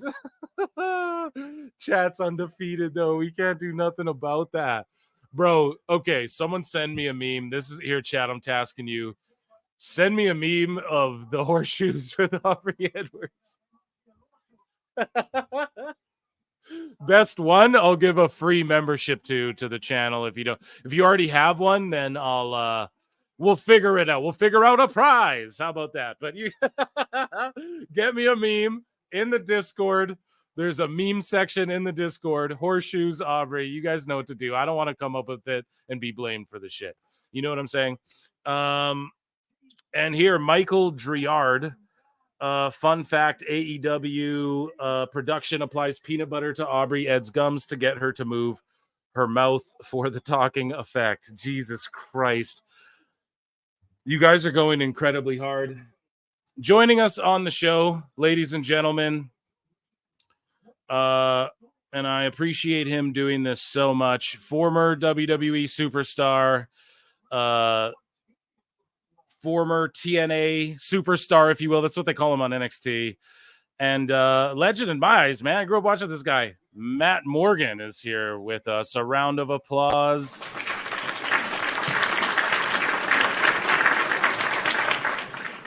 What's happening, Matt? What's up? Can you hear me okay? Yes, I hear you great, man. How are you doing? Good Lord. What part of the portion of the show that I start on? Are you watching? So are you watching Dynamite currently? I'm trying to, yes. Okay. And so are you aware that there are horseshoes scattered throughout the ring with Samoa Joe and Chris Jericho fighting in a street fight and Aubrey Edwards in the ring, and there's horseshoes everywhere? Horrible. You all are horrible. Horrible human beings, I tell you. Oh, my goodness. Real quick, not to sound like a complete tool here, but huge fan of your show. Love how you cover stuff. And people think you're not like honest or equal with AEW. That's bullshit. You are. You try to keep it straight while at the same time clowning the things that deserve to be clowned. And that's why I'm here. Man, I just appreciate you so much coming from you. It's like, dude, I was watching you and big booting the shit out of my little brother when I was younger. So I mean, it's yeah, man, it's just a pleasure to have you here, and I'm a fan of you. So it's mutual, and yeah, I'm sure the listeners are definitely excited. I wasn't actually anticipating it tonight, but I'm super stoked you're here, and you've been going at Meltzer as well as much as I have lately. It's not like a gimmick, right? Like it's something I find I show when he's right about things as well, you know, but I get a kick out of it. We were texting and you were explaining to me, you know, like Meltzer affects people's careers. Could you just sort of like reiterate that or sort of, you know, because it's so important and I can't speak from that perspective. You know, I never laced up the boots and went and did the damn thing. You've been at the peak. You've been in there with the best. Like tell the listeners about that, you know? So on one hand, right, I'm not saying this to kiss ass, I'm saying because it's the truth. Historically speaking, he's very good when wrestlers pass away of giving them their just due and their flowers, what they meant to the business. The families get a big thrill from that, obviously. I know I do as a wrestling fan when I read them. All right, but the problem is when I started wrestling, and I started in 2001, 2002, after Tough Enough, season 2, I noticed this trend where WWE would pretend not to listen to what Meltzer says, but they're full of crap. They were listening to portions of things that Dave would say, all right, and they would utilize him. So for that reason, if you're not some no offense, but some like spot monkey, you know, undersized 5-star technical wizard, okay, like a Dean Malenko that can wrestle circles around people, right? Okay, then he could absolutely affect your job. He can absolutely affect what you get paid, believe it or not, because as we saw that went on with time in the late 2010s, I would argue, in the 2010s, his opinion started to matter more and more and more and more. And people were getting signed. As lazy as that sounds, it's lazy on Scout's part, right? You should go see those talents in person. And Triple H changed that by having Regal and people actually go scout these talents overseas and here in our states. And they changed it, thank God. But before that, everything was based on that damn Observer newsletter. And because of that, if you didn't kiss his ass, you didn't wrestle a certain style that he liked, then he'd bury you. I mean, I remember coming out of there, this dude was listening to me at 6'8", coming out of Tough Enough. I'm like, 6'8"? I was like 6'8" as a freaking freshman in high school. Like, what is this guy doing? I got one thing, it's my size. He's killing me already at the gym. Yeah, and that stuff matters. Like those are like things that matter, you know. So it's just sort of undermining you and whatnot. And so yeah, we were listening to this Jim Cornette clip. He's going hard at Meltzer. He goes the hardest in the paint on Meltzer. It's the best. Yeah, so they just dropped this clip like 48 minutes ago. So we just whipped it on while we're watching Dynamite. Jericho now has Samoa Joe on a pallet on a forklift backstage with Big Bill. and they're gonna crash him into something. Oh my God, please don't die. They drove him through a wall. I hope Joe's okay. Poor Joe. Your thoughts on like what Jericho's doing now, and like I mean, have you worked? I mean, you spent so much time. Have you? Yeah, you've probably been in there with both these gents, correct? Yeah, both of them. But I don't know what to make of it, because on one hand, Chris has go away heat, technically, right? While at the same time, I've never seen anybody with go away heat lean into it. Yeah, and he is leaning into it. Like, for example, Colt Cabana's on the screen, and that's going to piss a lot of people off. Sorry, go ahead, Matt. You're correct. But like, for instance, the more TV time with Chris Jericho, like, that's pretty funny. I would be lying if I said I didn't pop when I saw that. But at the same time, it's like he keeps reinventing himself, and I know people may not want to hear that. But there's this not underbelly, it's now the overbelly, and people don't want to see him anymore. And I don't know what to make of it yet. I'm like 50-50 on it, right? Because sometimes I laugh at the new gimmick, but on the other hand, is he doing anything for the newer talent? And in certain instances, I guess he is, because he's losing, right? Yeah. I don't know. After beating them first, and then he goes 50-50 with them, is what sort of how I feel about it. Is that what it is? Okay, I gotcha. Yeah, I mean, I don't know. He like pins. I think he like beat Takeshita or whatever, and then he like let Takeshita beat him after or whatever. Yeah, he beat him like in a street fight, or he pinned him in a street fight, or he like went to like Pro Wrestling Noah and beat him or something, and then he's like, "Well, I'll let him beat me later." And then it happened so many months later that it didn't really fucking. If he even beat him, chat will correct me if he even beat him. But anyway, sorry. Yeah, you should not be losing, but I'll digress. What about Joe though? What about Joe? He just got crashed through a wall. They went to commercial break. You've worked Joe. He's like one of my all-time top 3, 5, of all time. So he's authentic. He is what he's advertised as, and he's a giving guy. And now he's with a company where they all, and it doesn't get talked about enough, they do try to give more than what they take in each other's matches. Problem with that, Joe's a killer. Joe needs to be booked as a killer in the story, just killing people. That's how I book Joe, because he still looks that way. He still works that way, especially with the rest of these cats in that company that are very undersized. And I would argue couldn't fight the way out of a paper bag in a real fight, but that's neither here nor there. Geez, you want to listen to this Jim Cornette clip with me? You want to? Okay, let's do it, man. Here, let's play it. Let's and let me know if you're hearing this okay, or let me know if you're not, I guess. But yeah, he's basically, they're breaking down the quarter hours. This is of last week's show, and then they might have star ratings, and they already covered how Dave was going, oh, well, the 18-49 was nothing, but like the 18-35 was the best it's been since the peak of AEW. And it's just so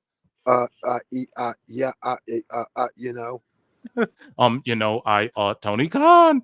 Here, let's listen to what Jim's got to say.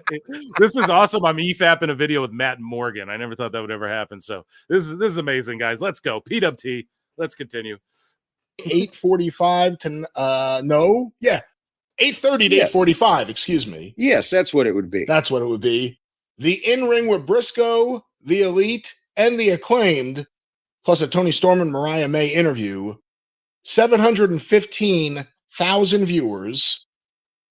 This segment was also the peak in 18-34.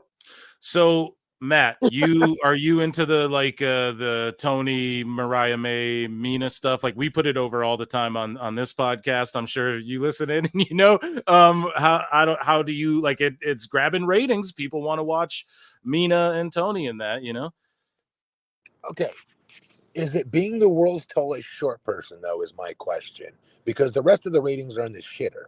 So if the ratings are in the shitter, let's say they're at point, what was it, 700 something thousand. And they do 700, let's pretend they did 780,000. Does that, like, you see what I'm saying? Like, Tony Storm should be doing better, in my opinion, even better than this. Because her gimmick, I love her gimmick. I love her character. I love her commitment to it. Holy crap. Like, she's got some chops, like more than I ever had, that's for sure. And I love what she's doing. They're trying to like spread it. And when I used to work for Cornette, he used to have the saying of "Don't get any on you," meaning you work in an angle or in a gimmick or with a character or against another character that is so lamered and shit that you don't want to get any of their ish on you, so to speak. Yeah. Yeah. And I don't like how they're spreading Tony that way in this direction, just because, no offense, the mainstream wrestling fan has no idea who that other female talent is. Mariah May's over. They know who she is. She's getting over, in my opinion. Yeah, I agree. They all are. Yeah. Mina's just like, she's got just the sex appeal, and you just put her in with Tony doing great promo work and like like her shit kind of goes like semi-viral. Same with Mariah May. Like she's on social media, she posts a picture, it gets like a bunch of likes, so that's just shared around, and it's not hard to see why. And here, I actually got a super chat with a question for you, Matt. Who came up with the blueprint gimmick for Matt? I'm sure you've probably answered this type of question a bunch of times, but hey, if maybe there's somebody new here who's maybe not familiar, who knows, right? So who came up with the blueprint gimmick? I was in Ohio Valley Wrestling under Cornette at the time. He was my booker, and I was in in-ring promo with him in the ring. I was about to wrestle Kane. Kane was coming down from WWE to wrestle me to test, see where I'm at in my experience level, right? I only had 6 months of training at this point, keep in mind. Anyways, they were booking me to be the next big thing. And I hell yeah. That's how I saw you, dude. 100%. I was like, well, sorry, go ahead. I wanted to separate myself from that because Brock's a NCAA wrestling world champion, right? I'm a former NCAA basketball and football player, different sports, right? Right. So I want to differentiate myself from that. And so both had the flat top, both had the back tattoos, all that kind of shit. I didn't want to be completely like him, not to be disrespectful. Right. I didn't think you were like a Brock. Let me clarify. I didn't think you were like Brock. I went, oh, this is the guy who's going to beat the shit out of Brock. That's what when I was young, I was like, this dude's the guy who's bigger than Brock. Fucking Matt Morgan. Who's this Matt Morgan dude? Holy shit. Like I remember so fondly like that when you guys were doing your thing on SmackDown and everything. Anyway, sorry, you go ahead. You tell the story. All right, sorry, brother. So I'm in the in-ring promo, and I got to differentiate myself because Cornette had give me bullet points, and one of the bullet points he hit me with was make sure you get in the phrase that you're not the next big anything, and then freestyle, and then say you're going to use Kane as the next big red stepping stone. I'll never forget that. Not big red machine, big red stepping stone. It's basic, right, for a rookie to cut that promo. And so when I said I'm not the next big anything, I went into it. I just started like freestyling. I go, I'm not the next big anything. I'm the first. I'm the first walking, talking, running, jumping, athletic, breathing, athletic, thinking man's giant this sport's ever had. Hell, if Jesus Christ can make the blueprint of the perfect giant, son, you're looking at him. I am Vince McMahon's wet dream come true. And I just totally healed it up like I was asked to do. And then finished my business with naming the date and time I'll be wrestling Kane. Damn. And it just stuck.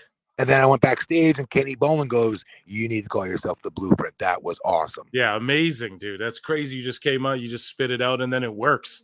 It does work, dude. And just that promo, everything. God, that's money. And I guess what was it like working with Jim? I mean, you could probably talk about that all day, but just like, yeah, I loved it.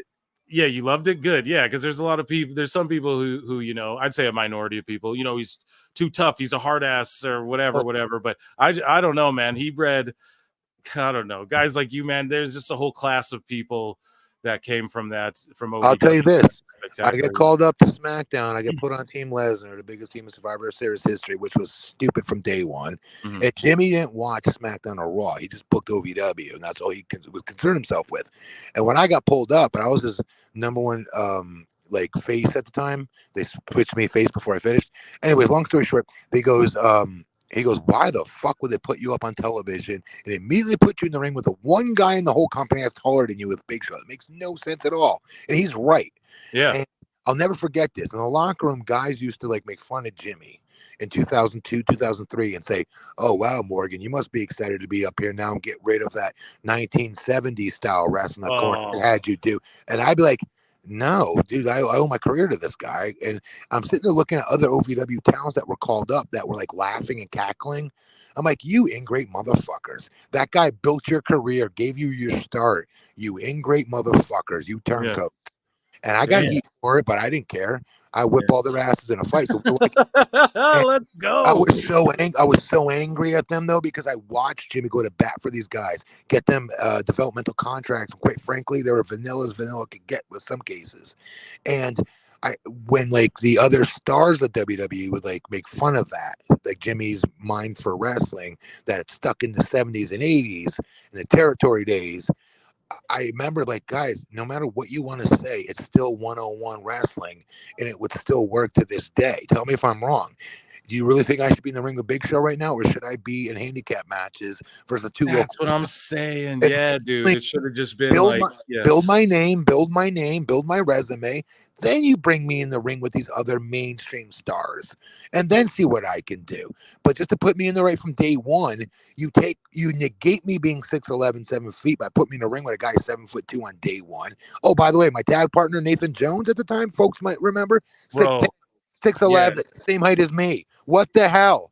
Now, oh man, and Nathan Jones. Can I add? Wasn't he in that Brad Pitt movie? He got killed in that Brad Pitt movie. Yo, listen, what was all of that? Was all the rumors about him a shoot? Like where he? 100%. Okay, all right, yeah.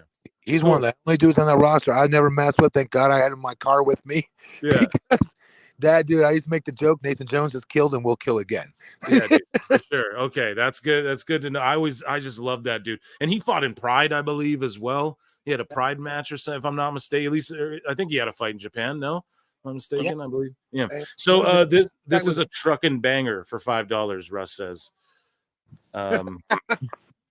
Yeah, and we have like Ishii currently in the ring, like Claudio's hitting him with elbows, and Ishii was like, I don't know, man. It just looked cheesy, and he was like kind of no selling them. And then like now they're all in a circle elbowing Ishii, and then now he's hulking up and then elbowing everybody in a circle. So I mean, like I thought the show was really great, and it's sort of just gone a little downhill. I'm not gonna lie. And then I don't know. What do you make of it when they sort of just insert these Japanese legends and they start? I'm not trying to knock anyone, okay? Like I'm a huge New Japan fan and stuff like that, but you know, there's some of these guys, they start doing the phony elbows and shit. Like, is it too harsh to say? Do you get offended by that? What's your stance on that? I'll tell you, when I was wrestling, and this is again, you know, I started in 2002 and finished in 2013. Until 2013, if you're throwing some bullshit pussy flipper, it meant you don't know how to throw a punch. Nobody's taught you or trained you how to throw a punch is what that usually meant. So I don't know how all of a sudden throwing a flipper now means you're a badass and you're cool.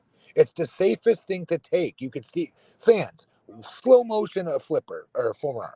Watch where they're hitting the guy. It's in their neck every single time. I'm sorry. You as a wrestling fan can take my elbow to your neck right now and you'll be just fine. So like when I see fans pop for that, I'm like, don't pop for that. Pop for Randy Orton's picture perfect punches to the forehead that are like a centimeter from splitting an egg on someone's forehead with masterful accuracy. Yeah, man. And Orton, like he shows it, dude. He just came back and he's like in great shape, and he's just it's the selling and the pacing and just everything he does means something, and that's so much more valuable than crazy, right? Yeah, it's making fun of him for the Shamrock of Doom and wrestling boring ass matches, but he's picked it up on his return. Yeah, no doubt. So you're just flat out going, he's wrestling some boring ass matches. Yeah, I mean, fan, bro. I'm a fan. I'm a big fan, but I'm a fan. Yeah. Yeah, there was a time where I was like, oh, not Cena and Orton again. For sure. There was not to be a hater. I love fucking Cena. I'll put him over all day. What do you make of Cena coming back here? And I'm sure you talked about it on Gigantic Pop, which you can plug the shit out of in a minute. But what or just whenever you want. I mean, we can now. Well, why don't you tell us about Gigantic Pop and what's going on there with Raj Giri as well? Shout out Raj Giri. I love him. That's not why I'm on. I'm on to be a part of your show because I'm a fan of yours, man. So we'll plug it when we get to it. Okay, sure, man. I really appreciate that. Ask me a question. Cena coming back. So Cena coming back, I think that's great. I like the way he gets to write his own ending. He deserves to write his own ending. And I see it now, but when I was wrestling in my prime, Cena was the Hulk Hogan of our era at the time, right? So I thought a lot of the stuff he did was corny and cheesy, even though he's a friend. I'm just being honest. As a fan watching it, I thought it was always corny and he had 2 left feet, blah, blah, blah. But this guy, at the end of the day, bridged that gap between a very corny PG era that WWE had to do, between that attitude and the era we see today that's very successful. And I only think a guy like John Cena could have pulled that off. Yeah. And I give him credit for that. I do. Yeah. Because John was a great promo, especially in OVW. He could curse and do whatever he wanted to do. He was great. Yeah, so I mean, like, you sort of saw that, how he like evolved. Did you ever anticipate that when you saw him like early on? Let me put it to you this way: when he brought up his freaking John Cena and his gate, his like orange, what was they, green and tight, whatever tights they were. Yeah. And with Kurt Angle, and he's saying ruthless aggression. Like, this is what you're doing with our prototype, because that's what we called him, the prototype in OVW. This dude could cut a promo on anything. Like, we used to cut promos on promo class where they'd say, okay, you got to cut this promo, and they try to throw you off in the middle of your promo. Example, John Cena would be the interviewer and go, all right, so Matt Morgan, tonight you've got a really big match tonight versus, and he'd say, like, let's say Manute Bol, some random basketball player out of left field. And I'd have to cut the promo on Manute Bol. And we'd all do it. Nobody was better at John at thinking on the fly. We can never throw him off. We can give him the craziest opponent you could possibly think of. And his promos were they were so strong, so good. And I remember they pulled him at the TV. I'm like, why is he not the prototype? Why is he not doing what he did in OVW? This is stupid. And then he eventually did the Dr. Thugonomics, which I had no clue was coming, because I used to ride in this dude's Jeep, listen to Quiet Riot, Metallica, Twisted Sister, going to eat after wrestling practice. I never knew he listened to rap. I swear to God on that. And it goes to what I've always said about him. He's an amazing actor, and I think he's fooled the world that he believe it. That's how good he is. No, I love it. This is awesome. Sorry, go ahead. Yeah, I was blown away. Like, when he started rapping, like, where did this shit come from? Oh, I go, no, you don't, dude. Do you not remember? Just like 8 months ago, I was in your stupid Jeep Cherokee going to eat, and we were singing like Twisted Sister. Like, what are you doing? And he's like, dude, now you can see that side of me. That's all.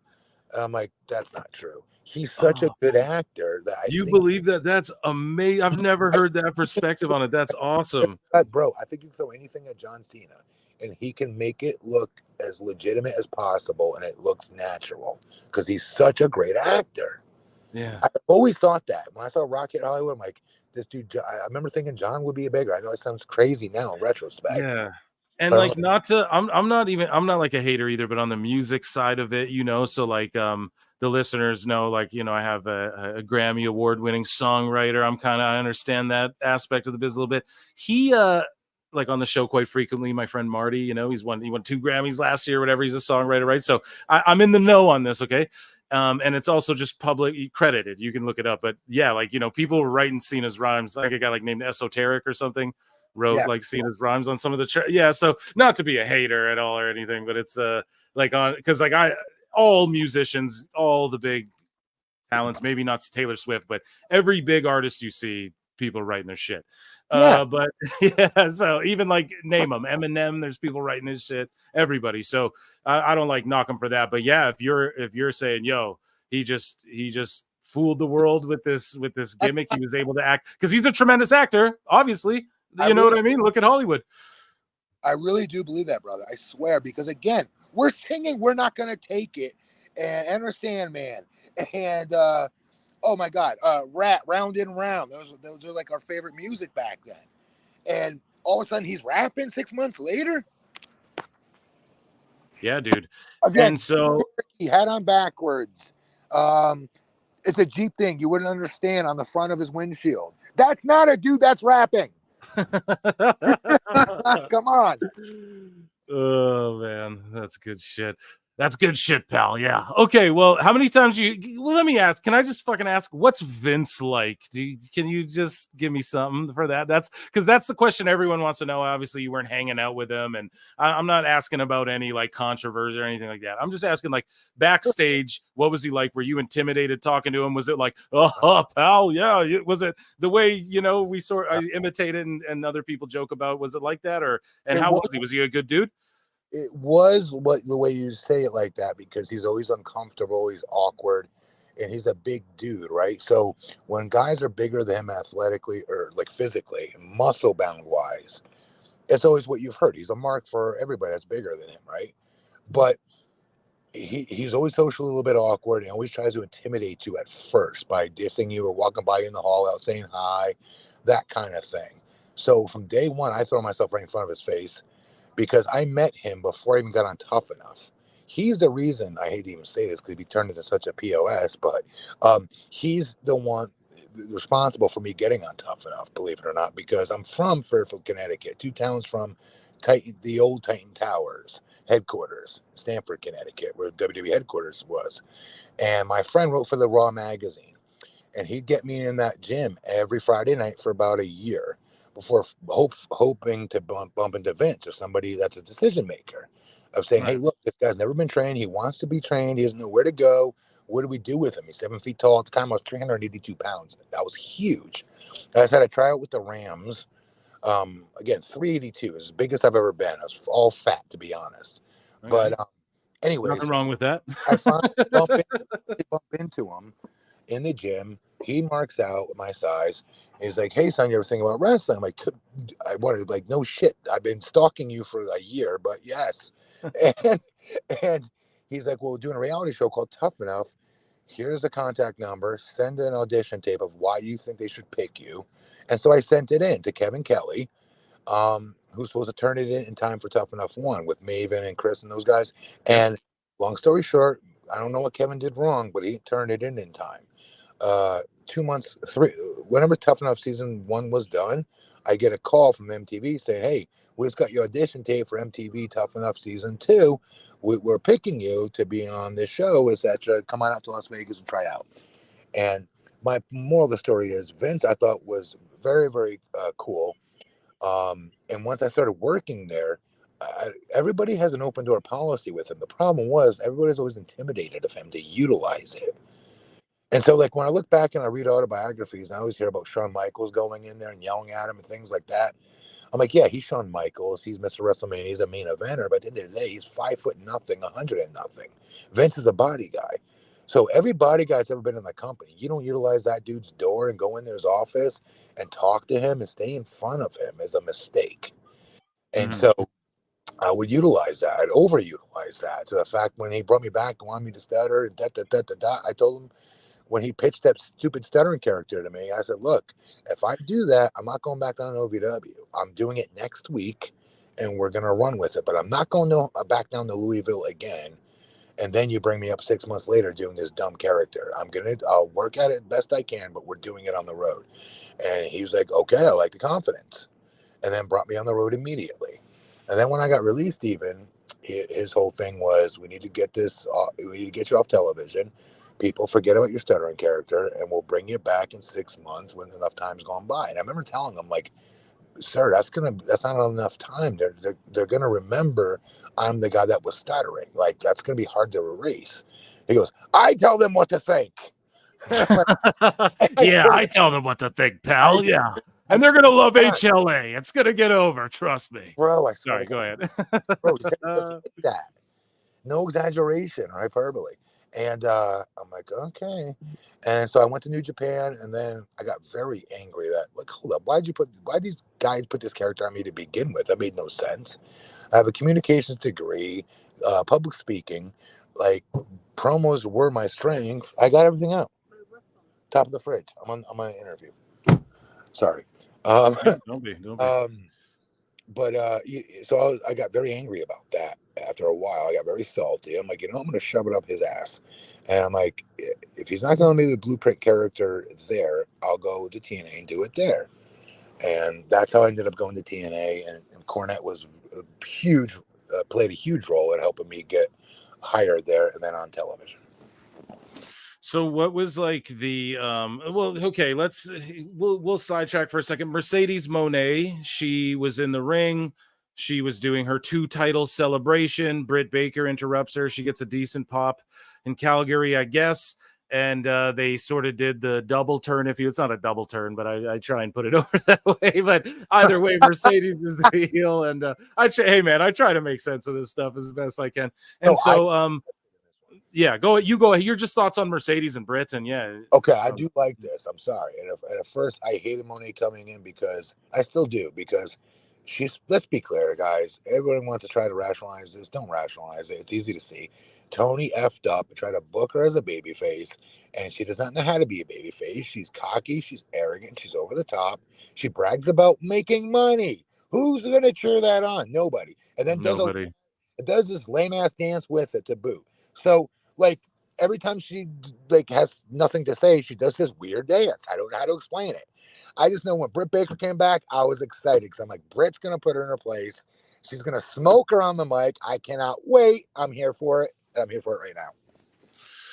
No doubt. Well, let's delve into my favorite place called Phil Mark's Bookmarks. How about that? I want you to react to some, or actually, no. First, I got a question, just because I got you here, so I might as well. So, what was like TNA then? The difference on as far as like you go to TNA, and what's the difference like creatively there? You don't have a Vince going, oh yeah, I tell them what they. So. Just your time there, like how was that different? And just I guess were you more in charge of like your creative direction and those sorts of things? Not with who I'd wrestle, obviously, right? That's always up to the writers. But what I would say, definitely from day one, I pitched in my Blueprint character, and they brought me on screen as Jim Cornette's on-screen bodyguard at first, which was a godsend because at that time I had just defeated my opioid addiction, and I had been about maybe 6 months sober. So that I got about a year's worth of TV every single week as Jim Cornette's bodyguard on screen, right? Where Jimmy would, storyline wise, leave the show, and I would take over as the booker and just book everything into an absolute shit show on purpose and do terrible things. And Jim would come back and yell at me. It was great. It was funny TV, but I'm suit and tie the whole time. So one of the things I learned real quick was I can't rely on my physique anymore. I can't rely on my size anymore. I got to rely on my verbal skills and be able to cut promos. All right. That was huge because I had a whole year worth of doing that before finally suit came off. I'm now an active wrestler. I got a chance to headline 7 pay-per-views for that company before I was done. And more importantly, like you asked, the creative freedom was a huge godsend, because if you have that creative freedom, you're not going to grow as a performer. And that's why we saw like a lot of stunted growth in WWE in those 2010 years, because those guys and gals could not cut their own promos. They were overly scripted, and it hurt a lot of talents. You have to be able to spread your wings. You have to get fuck ups out of your system in order to find out who you are eventually. You got to try new things and to see what works for you. Roman Reigns is a great example of that, right? We finally found himself. Look how many attempts it took him to finally find, the tribal chief, which is one of the greatest characters of all time, in my opinion. Me too. Yeah. I think also that's why AEW is important. If we're going to put AEW over it, like there's a reason why probably Billy Gunn told his sons, like, yeah, work here. You're going to work your kinks out. You're going to learn how to work on TV. You're going to fuck up. You're going to make mistakes, but you're going to do it here. And you're going to make a good amount of money, probably more than you'll make elsewhere. And then the world is your oyster. You go over there when you're ready, type thing. Yeah. So let me ask you then. You're in your here. I'm gonna fucking hit Matt Morgan with an X-Files, dude. Who'd ever thunk? Here we go. I wanted the Meltzer flute, damn it, but okay. You want a Meltzer flute? We'll get one. We'll get one here. We'll do one right away, very soon. I promise you. I won't milk it for too much because I know you like getting on Meltzer. So we're gonna do it, and I'm excited. But I just want to ask you one thing. If you were in your prime Matt Morgan, Blueprint character in tow or not, you got AEW, you got WWE on the table, and maybe WWE's like, yeah, we'll bring you into NXT or maybe main roster. It's a little uncertain, but here's the amount you're getting, and the fucking you got HBK and Triple H in your corner, or you got Tony Khan, way more money, way less dates. You're in your prime. What are you taking as a guy who's been there and done that? Yikes. It's tough. Ooh, let me tell you. Okay, you said I'm on my prime. That's what's pivotal here. So I've had my growing pains. I've figured out who I am as a talent at this point. I figured out what works for me. I got to take that gamble on me at that point. Then I got to take the gamble and go to NXT first, and go the Samoa Joe route. Let's go. And then light it up there the best I can, and bet on myself at that point. Yeah, because there's more money at the end of the day in WWE. Yeah, like that's what people. Or sorry, you go ahead. You go ahead. At the end of the day, meaning at the end of that picture, there's much more money in WWE to be earned than, that $1 million contract, let's say, with AEW, sitting on the sidelines with my thumb up my ass. And that's what the sickos. That's what Tony Khan. Oh, the sickos. Yeah, they're great. That's what he calls them, right? So hey, don't get mad at me. It's the sickos. This is awesome. So, okay. Sorry. I mean, according to them, I don't know. It's a different.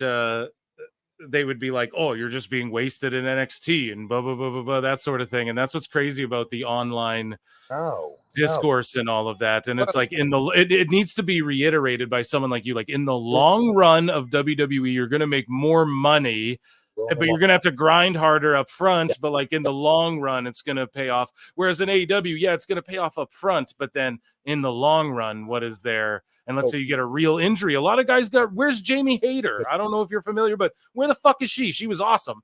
It's just like, come on, man. She's gone hurt really bad. Adam Cole, like, career done, it seems like, right? Am I wrong? So, and I love Adam Cole. I'm a huge fan. So it's just it's unfortunate, and but I understand why people jump at the big amount of money for like maybe 3 years or so. Like, I get why Edge would go, and he earned every right? Like a veteran, they earn every right. I'll never criticize that shit. But so, there's pros and there's cons, I guess, to everything in life. But it's just cool to hear that come from you, where it's like you guys got to understand, WWE, the long run is what pays off. So Phil, and at the end of the day, every wrestler's dream when they first start, they can lie, they can exaggerate. Like, oh, I've always wanted to work for All Japan. No, you didn't. I always wanted to work for New Japan. No, you didn't. No, but I tape traded my whole life and Okay, at the end of the day, no, you didn't. That's one of your stops along the way to get to the main time, which is WWE, and especially WrestleMania. So, for instance, in London, right? Was it All Out or All In? What are they calling it? All In. Okay, so All In, that's the biggest show of the year. Every single talent except for an Edge, Christian, person that's now past their prime, so to speak, no disrespect. Okay, Jericho, people like that. Other than them, all the other talents are like, oh yeah, I'm here, and this is our Super Bowl of wrestling, and Every one of them would trade places tomorrow to be on WrestleMania in a New York minute. Yep, I said it ad nauseum, man. Oh, I love when the people go, "Oh, I don't care about ever going to WWE." Yeah, you want to go to you want to be on Mania, you want to main event that shit. Of course you do. That's something I wish I always could have done. I never got to do it, and I'd still kill to have that. Go back in time if I could, but I can't. And that's the holy grail of a pro wrestler's career, being able to say that you're able to perform at WrestleMania. No doubt. We got a question here from Greg Campbell for $5. Conan, we'll give him a Conan. Matt, how did TNA's inconsistent booking, like with your start-stop storylines and not capitalizing on talents like the Young Bucks, affect its growth? Now, a lot of people might go, "Oh, the Young Bucks," but no, dude, they were hot for a while. It was they were. Shit, pal. Yeah, you go ahead though. He's 100% right. That's a great call, actually. So he's right. So, like, I'll tell you when it happened. It happened when Hogan and Eric Bischoff came in. A lot of people give Vince Russo a lot of heat. Vince would get me to just to the precipice of the promised land. Meaning, I had this angle versus the Main Event Mafia. Folks may or may not remember Main Event Mafia. Kurt Angle, Sting, Booker T, Kevin Nash, Scott Steiner, all former world heavyweight champions in the same clique. And my storyline for the whole calendar year, laid out in advance, was I had to go through every single one of them individually on various pay-per-views until I met Kurt Angle at our WrestleMania called Bound for Glory. And if I beat Kurt Angle, all right, I'm now in the main event Mafia, and now I, go for the world title. Vince gets me all the way there. I beat everybody main event Mafia, and then he has me lose to Kurt Angle on the finish of the storyline. And Kurt all day is going, Vince, this makes no sense. Why would we not have Matt win? Yeah. Bro, you're wrestling AJ Styles next month for the world title, bro. Oh, bro, that's not wrestling, bro. And so Kurt goes, okay, I get that, but this is our Super Bowl. This is our WrestleMania, right? Yeah. Okay, so this is supposed to be our conclusion for our calendar year. It makes no sense to get him there. He beat everybody in this group, in this main event Mafia group. They all did the jobs to him with the goal that it was going to come to me, and I do the favors. No, you're both going to get over, bro. You're both going to get over. Morgan's still going to get over with him losing. Trust me, bro. And you need to be strong because you're wrestling AJ for the title next month. He goes, again, next month is a throwaway pay-per-view, Vince. It's not our Super Bowl of wrestling. Yeah. And he fought his heart out for me. I'll always love Kurt for that. But that's the shit I'm talking about that would happen.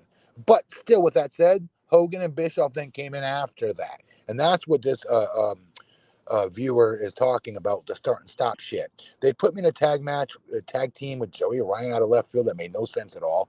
And then Hogan would walk into TV, go into the creative meeting, even though he's not part of creative, keep that in mind, and go, why is the biggest guy on our roster in a random throwaway tag team match? This makes no sense.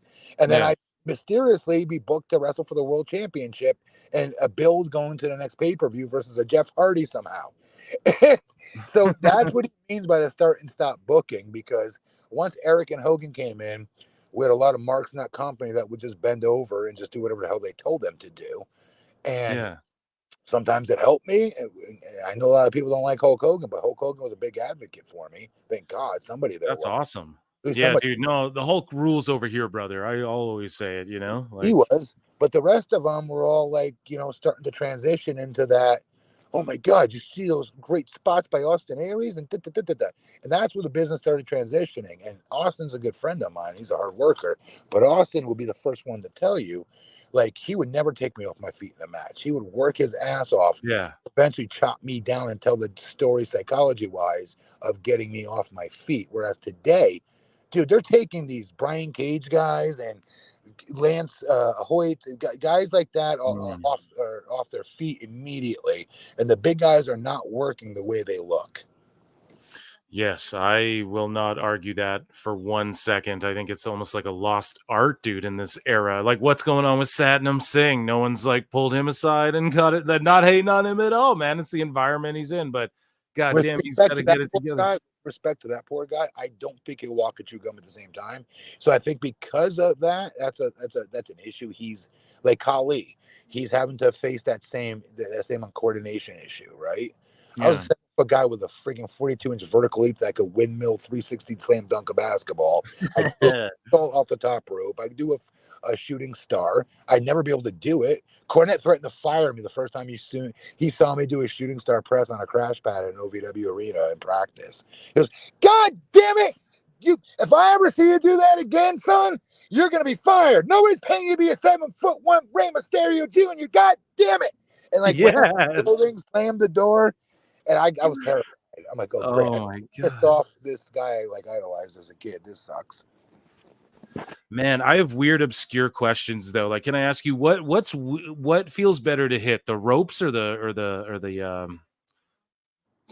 wires? You know what I mean? What's Ooh, that's a great question, actually. Yeah. Okay, if I was a high flyer, I'd say the wires because they're more stable. But for me as a big guy, the ropes, because I can really lean into them and make them move. Lighter cruiserweights, like if you're watching them hit the ropes, it's almost like when girls hit the ropes, right? Like they hardly move them an inch. Yeah, it looks phony as hell. That's why I'll always like ropes better. No doubt. I like the aesthetic of the ropes better as well than the cable, but like WWE has their thumbprint on like you can't do that without being considered, oh, you're just doing WWE or whatever, which is I don't know, that's a Vince thing, right?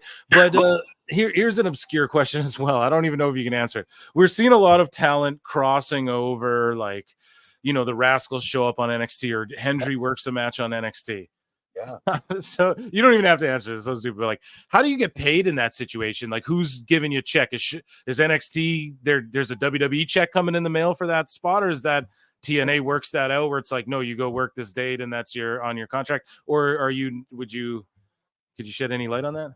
All right, so I'm going to plug my show real quick. Gigantic Pop with Yes. Gary and Glenn Rubenstein.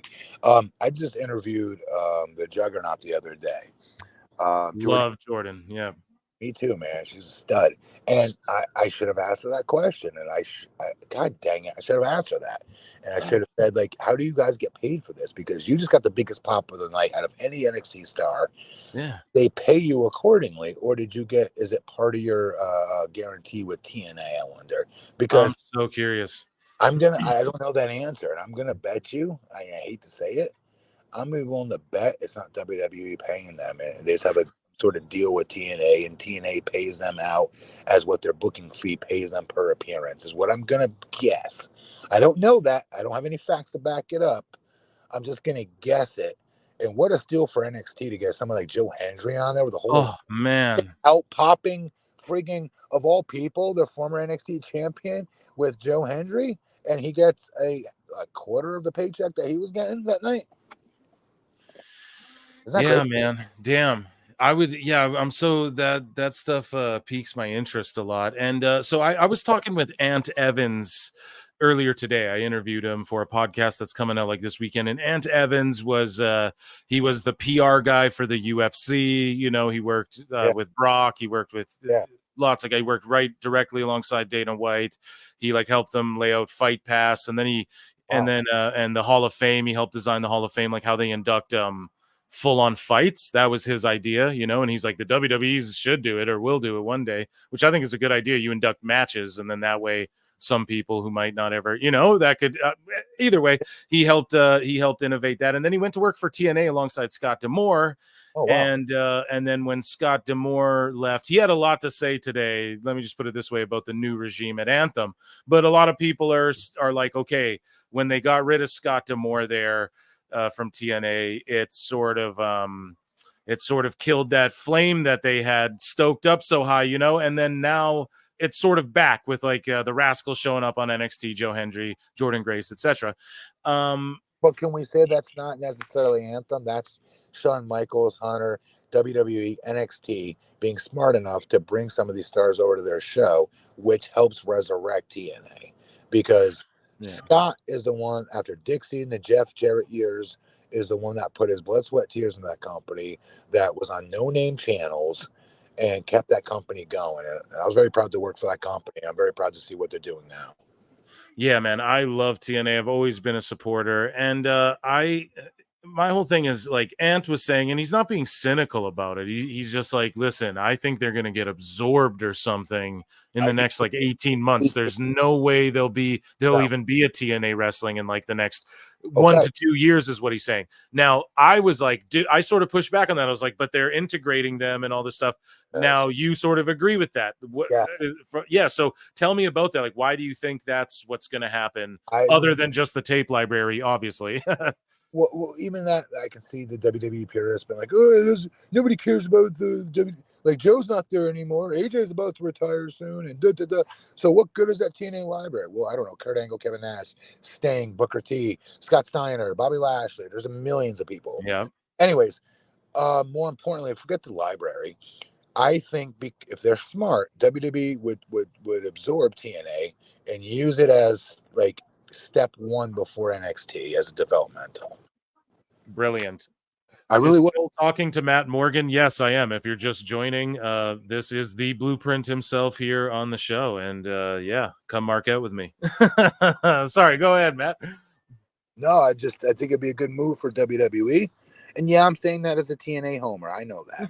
But still, the excitement it gives NXT shows, you can't deny it. Like when Jordan Grace came out, that crowd lost their shit. Oh yeah.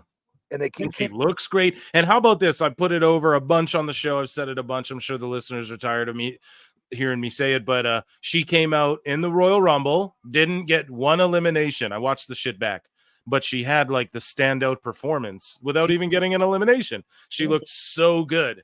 And yeah.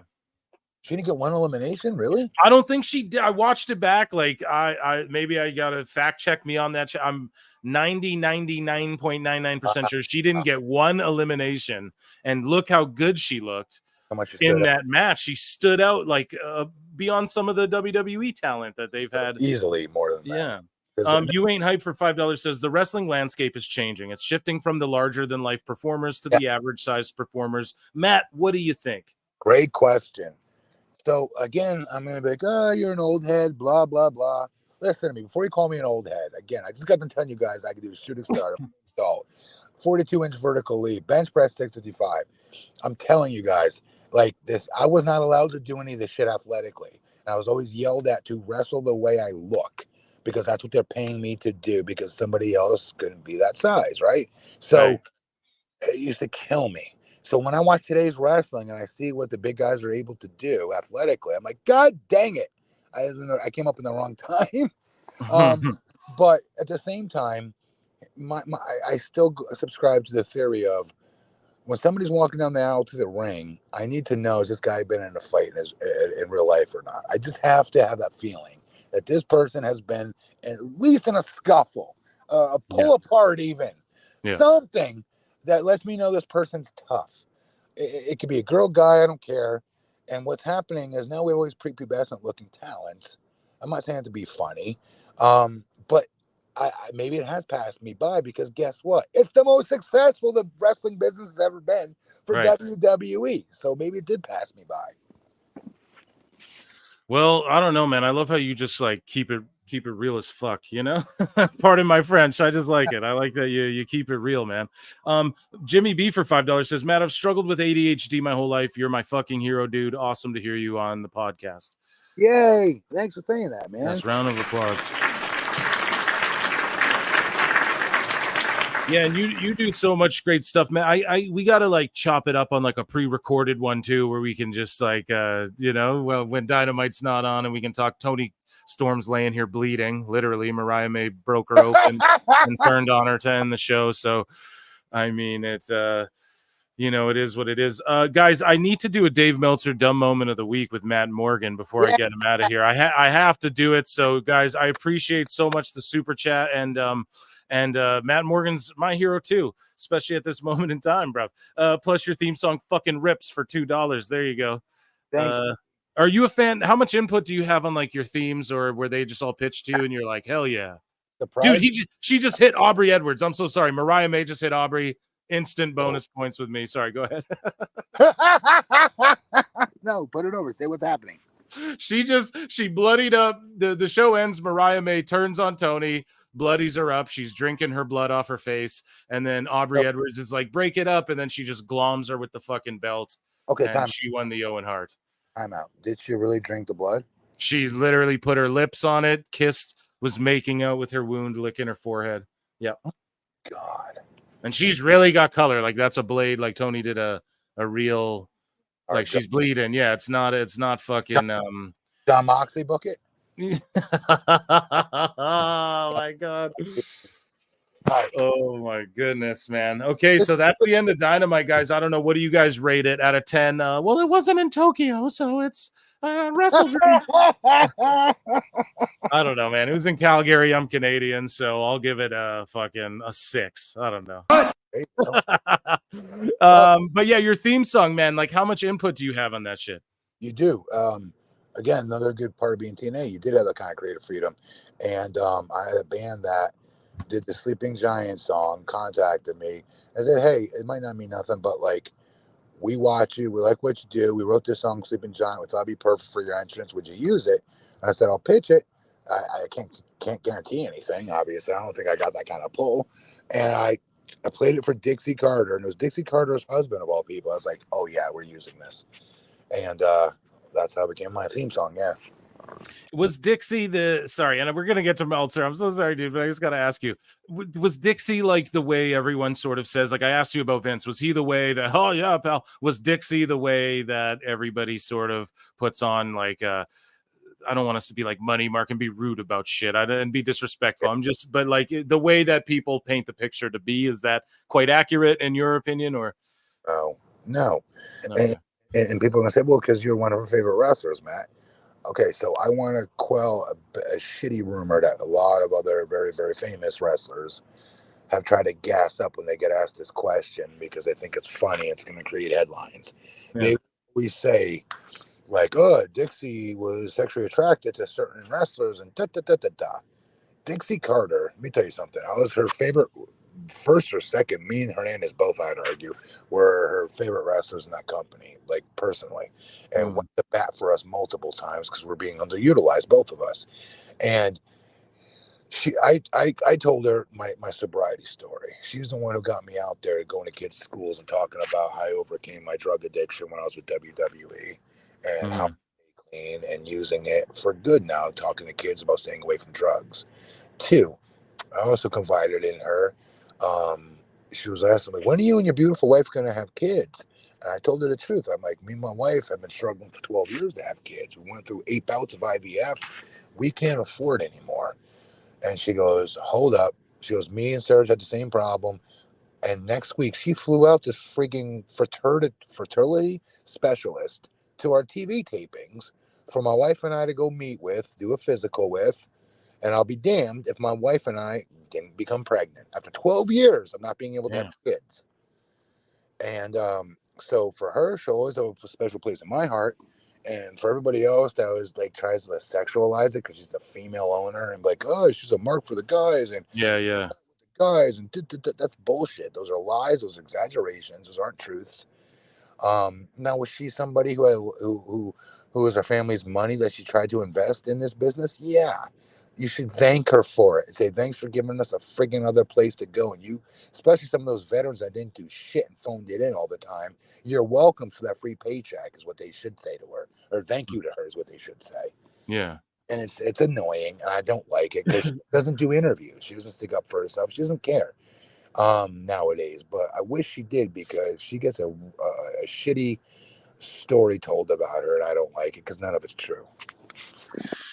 Man.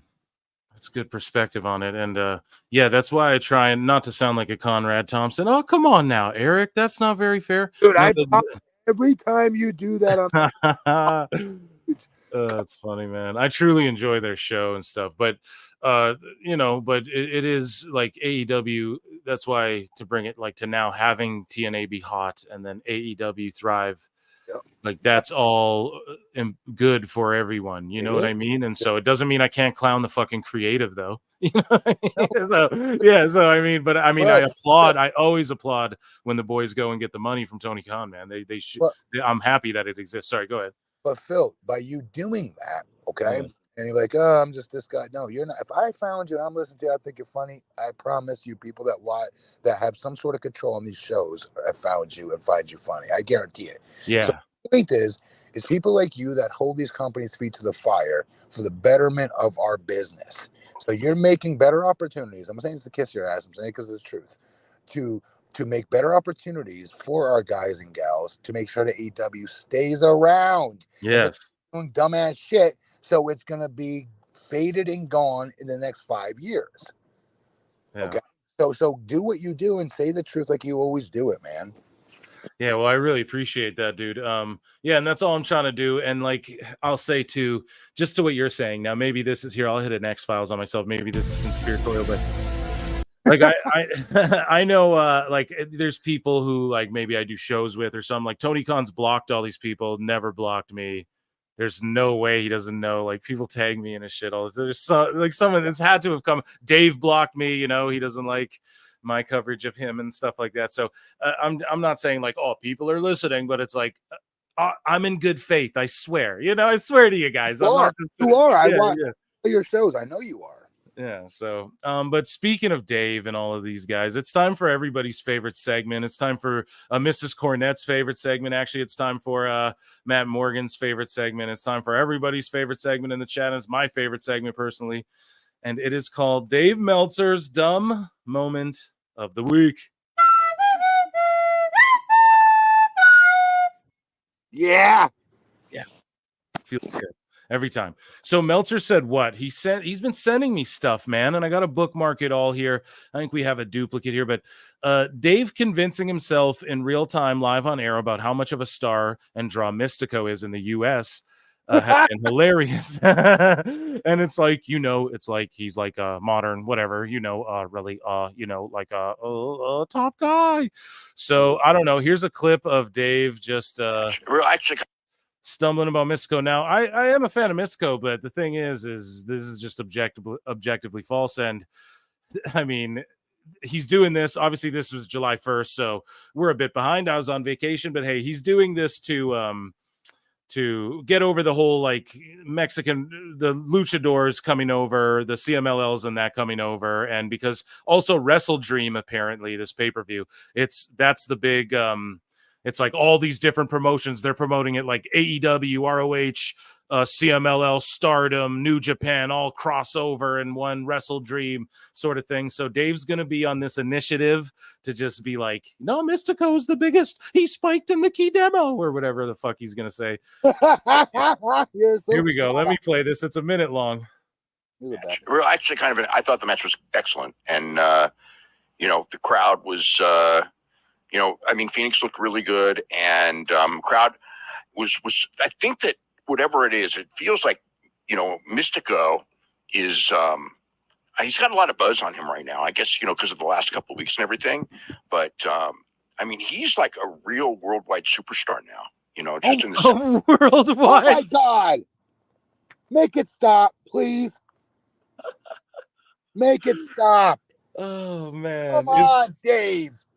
Can you be any more obvious? Come on. This is the same guy who's like, yeah, I went and saw the Roman Reigns movie that he was in, and when he came on screen, no one knew who he was. Like people were supposed to cheer in the theater like he was Tobey Maguire in fucking No Way Home, and you know what I mean, making his triumphant return to Marvel, as Spider-Man. Like, no, dude, it was fucking Roman's like second movie in a bit part or some shit. He's always just saying dumb, but Mystico's a worldwide star. Superstar, but if you say Roman Reigns' name to people, they don't know who it is. That's what he seriously says. Oh my God. Sense of he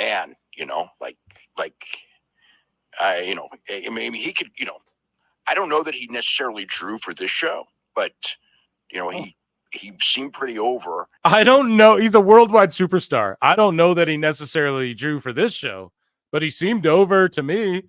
Worldwide superstar.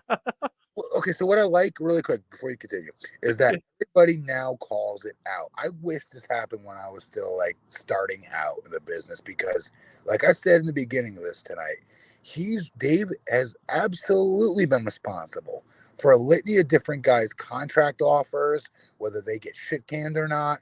And this is at the time when WWE would act like there's no such thing as the internet. Okay, but they did listen. When they were the only game in town, they did listen. And so it's disgusting that he would do all these things. And now, finally, he's having his day in court of being crowned by giving 5-star matches to people over Kurt Angle versus Shawn Michaels, Undertaker, Shawn Michaels, etc. Yeah, dude, you know why too? It's because I grew up on this shit. I've been watching this old fool for too long. You know what I mean? Yes. I've got age on him. That's the one thing I've got on Meltzer here. He does got connects with the TV ratings and the ticket sales and all that sort of shit. And yeah, but it's just so funny how he has to just cope with this. He's a worldwide superstar, but for this particular show, he's I don't know how he really drew though. It's just such which is the most important metric on if somebody is over, by the way, but I'll digress. I guess being a draw is not important. And just essentially everybody wants to work with the guy now because it's just easy. Stop. What? This clown. Do you hear this? Everybody wants to work with him. There's a lot of buzz around him right now. See what I mean? So now he's getting Mystico paydays is what he's doing. See what I mean, folks? Yes. Complicitly so, of getting these not clowns, I don't know Mystico, I shouldn't say that, but people, bookings, more money, more fanfare, just on his say so. This is ridiculous. Go ahead. Sorry. And it's like some people might go, well, that's a good thing though. Like he's hooking someone that he likes up, et cetera, et cetera. But ultimately though, the bigger picture is that it's a detriment because Tony Khan is directly influenced by Meltzer. We know this. He calls him on the phone. He fucking talks about it. And so this will influence this product that we all want to be and thought was going to be something bigger and better than it is. Yes. And he's influencing that. So it's like it directly. So it's not just like Matt Morgan is sitting here being shitty about it, folks. It's directly affecting like the quality of the show you get from an AEW show. Oh, and can I make it even simpler? Yeah. Guys' paycheck. So now Mystico, he's putting over to the Cows Come Home. Whose spot is he taking on the next AEW show, or Mexican TV show, etc., etc.? Because of Dave's say so. That's my point when I say he negatively affects talents, jobs, and putting food on the table for their families. Yeah, Dave, you hear that, you motherfucker? Andre Adams for $4.99. Dave definitely spits on glizzies before he eats. He plays harder than hard. Oh my God. Emotional damage. That is harsh. Andre Adams of the legendary roast. He comes through every time, man. The Young Bucks dodged a bullet this week, but Dave caught one. So, dude, Andre throwing knockout blows. Yes, absolutely, dude. And then we got Wrestling Russ. Yeah, but shut up, Tony Bryan. Yeah, worldwide what? Worldwide superstar, dude. That's what he said. And like, no knock on Mystico, but like they tried him, and it didn't. So it is what it is, man. I don't know. Thank you so much for that. And then Everett Todd says half of AEW hasn't wrestled the other half yet. That's the other fucking problem. So can I bring this up too? Like Mercedes Moné comes in, and like everyone knows before she shows up in AEW, I'll call them marks. I'm Phil Marks. They all are online going, fucking Mercedes versus Hayter, Mercedes versus Saraya, Mercedes versus Sheeta, Mercedes versus Baker, Mercedes versus like all these AEW people. Yeah. And even though a lot of them still did come from WWE, but they were in AEW for a while. Yeah.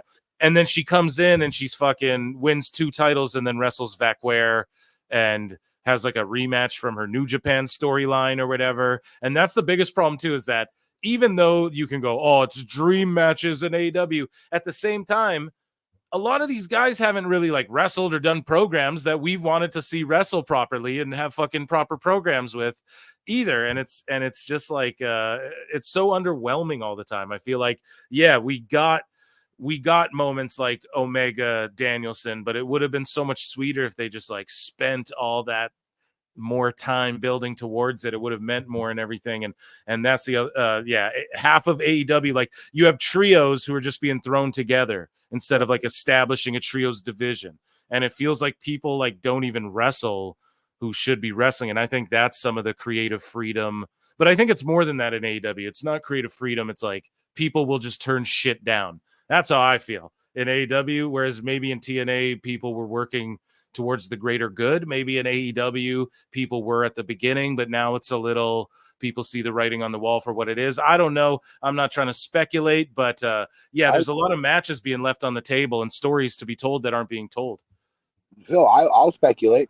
It's completely night and day different from what that was supposed to be.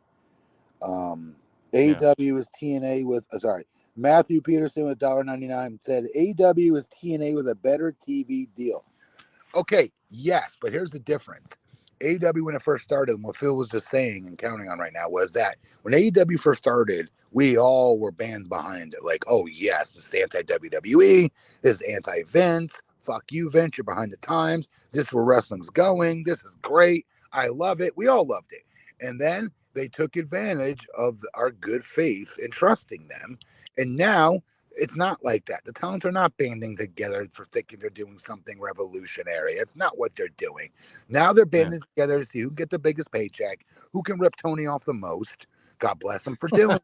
God bless them for doing it. Yeah.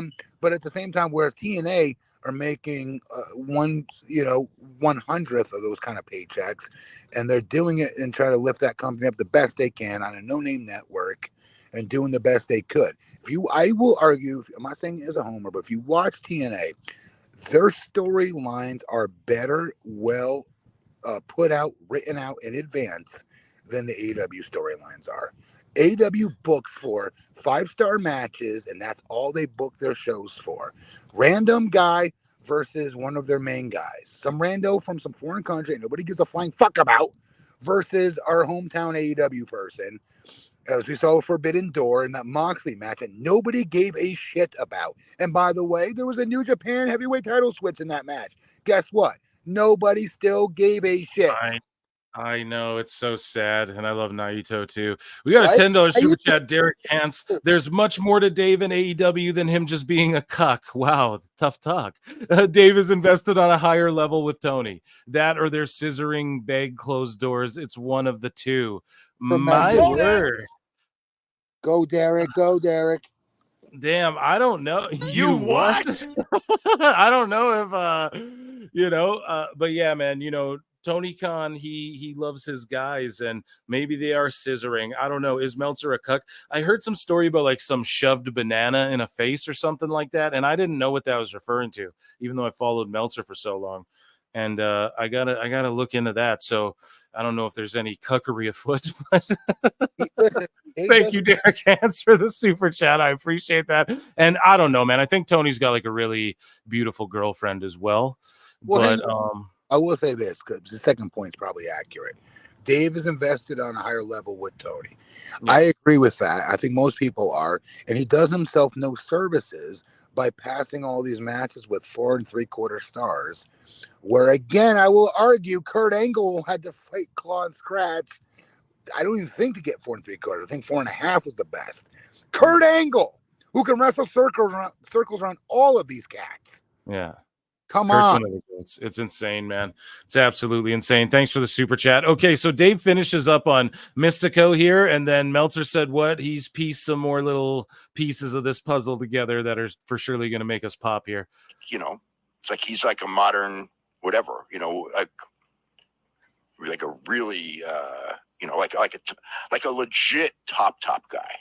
He's a modern, legit top guy, Mystico. Wait, hang on. So the main show. Yeah. Why couldn't find the words to who the modern day blank he was supposed to be? What was that about? Yeah, what are you gonna say? Roman Reigns? Exactly. Like, I don't get it. And so here's some DMs. I don't know. We're diving into some spicy territory. I still can't get over Dave convincing himself Mystico was a draw. Oh yeah, and they have made tickets $5 too. But anyways. But wait till they get to so the tickets were $5. Oh my god, because he's in the Observer Hall of Fame. That's why. So Dave just completely stooging, I put him in the Hall of Fame. So yeah, he's a big top guy draw. So Dave Meltzer talks about the WrestleMania 40 documentary that I didn't get a chance. I'm reviewing it I'm going to watch it on my Patreon. Okay, so I'm going to watch it on my Patreon where I won't get DMCA striked for showing everything. You know what I mean? In a little box on the side or whatever. WWE's strict about all that. But Dave Meltzer feels that the long-awaited WWE WrestleMania 40 documentary didn't reveal anything new. Dave said there was no new information. It was very much like a very carefully put together WWE documentary in a sense that everybody's happy, everybody's smart, nobody ever made any mistakes. We all knew what was going to happen, but we didn't know for sure. And when it did happen, and when it happened, we pivoted and all was good. There were so many different things that were going on behind the scenes, and essentially they told none of them. I didn't expect anything different, but I did expect a little bit more, maybe explanation on why Cody won the Rumble. Because if you're going to go with Dwayne and Roman Reigns, Cody winning the Rumble was inherently going to make people want to see Cody and Roman, since you built it up for a year. Anyway, everything turned out fine, but as a documentary, there was nothing new, and even stuff that was known they didn't even come close to touching on. But all the dirt sheets were just spilling all the fucking beans the whole time anyways, Dave. So let them tell their story. That's my opinion, but he's not entirely wrong on this. Yeah, because I did see it. It was a letdown from what we were gassed up to believe we were going to see with this. And I hate saying this and admitting this, but it's the truth. I watched it twice to see this is what we waited 3 months for. So here's what came across to me. I don't want to give you any spoilers, but when you watch it, I would be shocked once you're done watching it, not coming away with a conclusion. You draw your own, but I'm going to predict, knowing you the way I think I know you from listening to your show, that you're coming away thinking that Brian Gewirtz and Dwayne spent overtime really touching every single edit button they could with this to make it tell a certain story, because the story and the narrative they try to paint is that Rock saved fucking WrestleMania, bro. It's Let's go. they take away from the fans that change the narrative in the main event of WrestleMania. They touch on it for like 2 seconds, showing like this one clip of all the different websites, not websites, but different podcasts, bitching and moaning, being Cody Crybabies, Cody Crybabies like myself, going bananas, going, what the fuck, Rock? Nobody wants to see you anymore. They give like 2 seconds worth of footage of that, where Dwayne, the next like 10 minutes, going into like dissertation of, I felt the fans, they wanted to see something else. And you know what? We got to give the fans what they want. Shut the fuck up. You went in, bro. You tried to hijack WrestleMania. The fans turned you down. They wanted Cody. Fucking say it. No, but they just got to, they got to WWE it up a bit. And they did. I was disappointed. And I hate saying it because Dave is never right. But, a broken clock's twice, Right, twice a day. Yeah, absolutely, man. And you know what? I kind of anticipated that going into it, but it sucks that they didn't get more behind. Like, no, this is the next like WrestleMania, YesL or whatever. If they were fucking smart or whatever. When I expected. I know I'm crazy for thinking this. I was hoping to see raw footage of Rock coming back after the fans started booing. Die Rocky, die! Fuck you! We want Cody. I wanted to see like live footage of Rock with tears. I wanted to see it. I'm sorry. Oh man, yeah, you're right about that. I'd pay good money to see that, sir. Dynamite Dave still just assumed the WrestleMania XL Behind the Curtain documentary was 2 hours long. After watching 40 minutes of it and then deciding he had better things to do at this time, there was no piece of WWE information you can trust from him anymore. And we've covered it ad nauseum, man. Dave fucking skims through WWE. Now, I'm not saying you got to watch every nook and cranny of a show. I get it. You might fast forward some shit. But then you can't sit there and say, I'm the observer. And Dave said it. We pulled the quote up. He said it. No, these are just objectively true star ratings. Like, I gave matches I don't even particularly like high star ratings before and stuff like that. So he's gonna, it's not when people say, oh, it's just Dave's opinion stars. It's not in his opinion, though. In his opinion, it's actually not his opinion, So that's what you got to remember. Sorry, go ahead. Hey, Phil, can we give our boy Chris Van Vliet some credit? Because Chris the most mild-mannered, huge glass half full believer in life. Everything's happy-go-lucky, rainbows, freaking unicorns.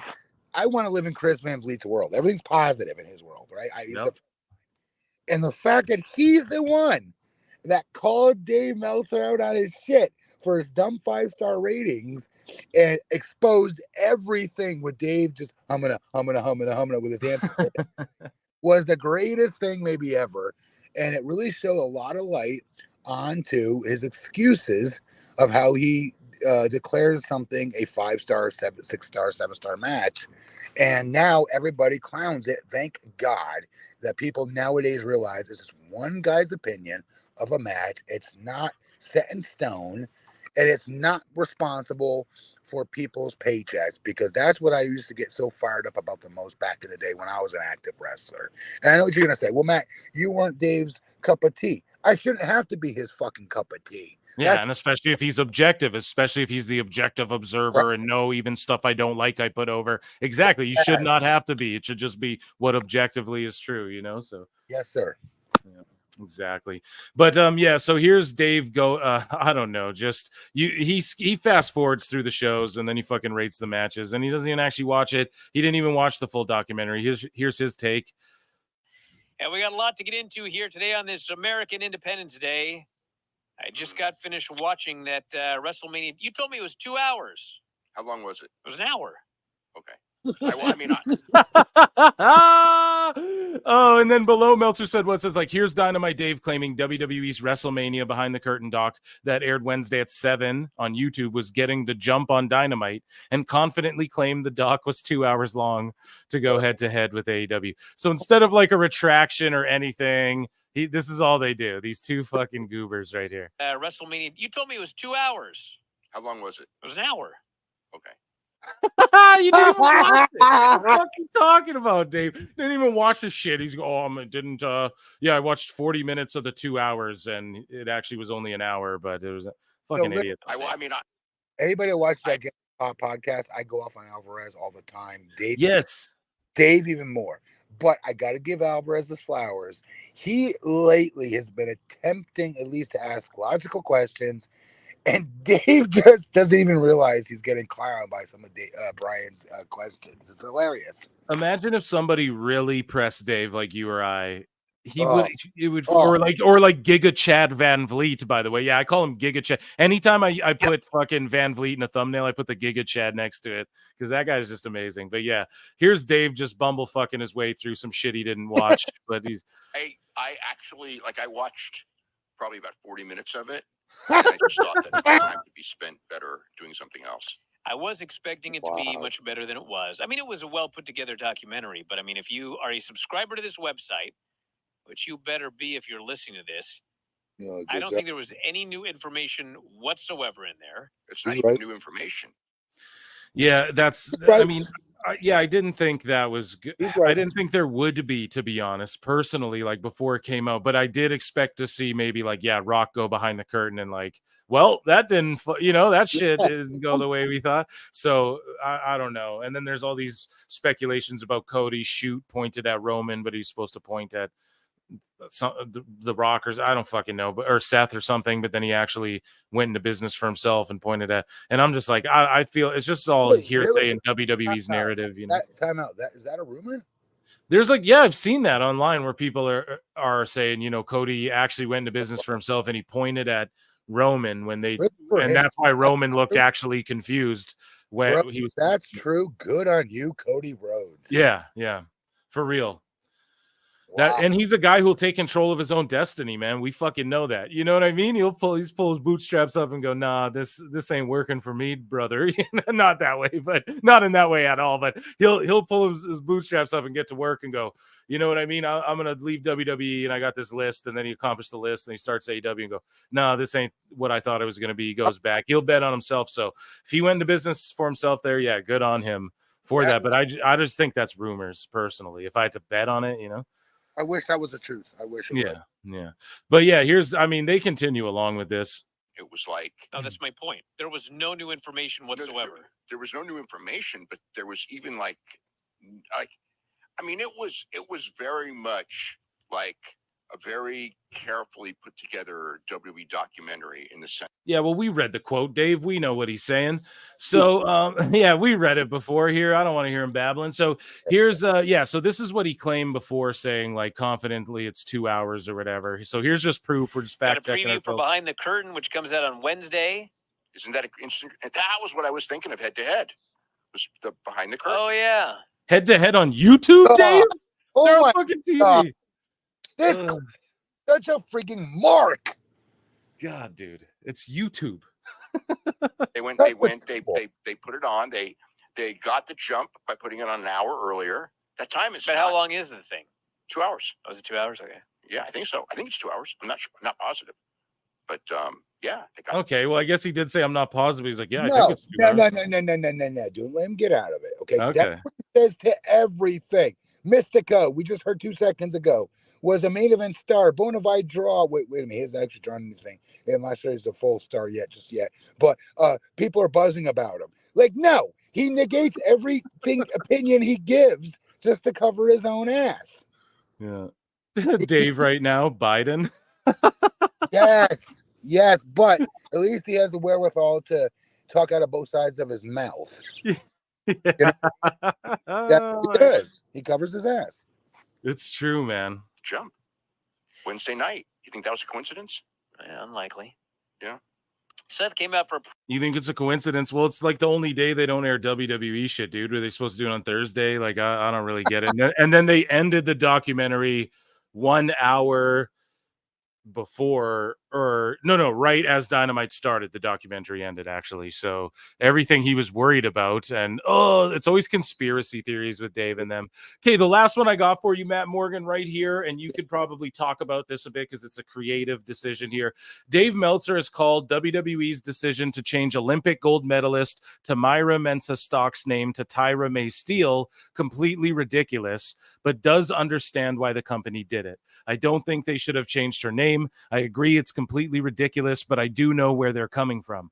The wrestling fans do not know Tamyra Mensah Stock. They don't. Would I have changed her name? Absolutely not. She's an Olympic gold medalist. But, I mean, Chad Gable isn't his real name. Tavion Heights isn't his real name. And they were in the Olympics, both of them. So what are your thoughts on, like, you know, WWE switching names around? In my opinion, she's probably down with it. And then this way, they don't get a cut of all of her fucking, like, endorsements and shit outside of WWE, you know? Would that be me speculating?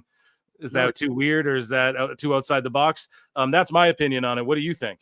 So respectfully, these are Olympians that did not do what Kurt Angle went out and did, right? Be on the front cover of the Wheaties box, went out and upset a Russian wrestler that had never been beaten ever,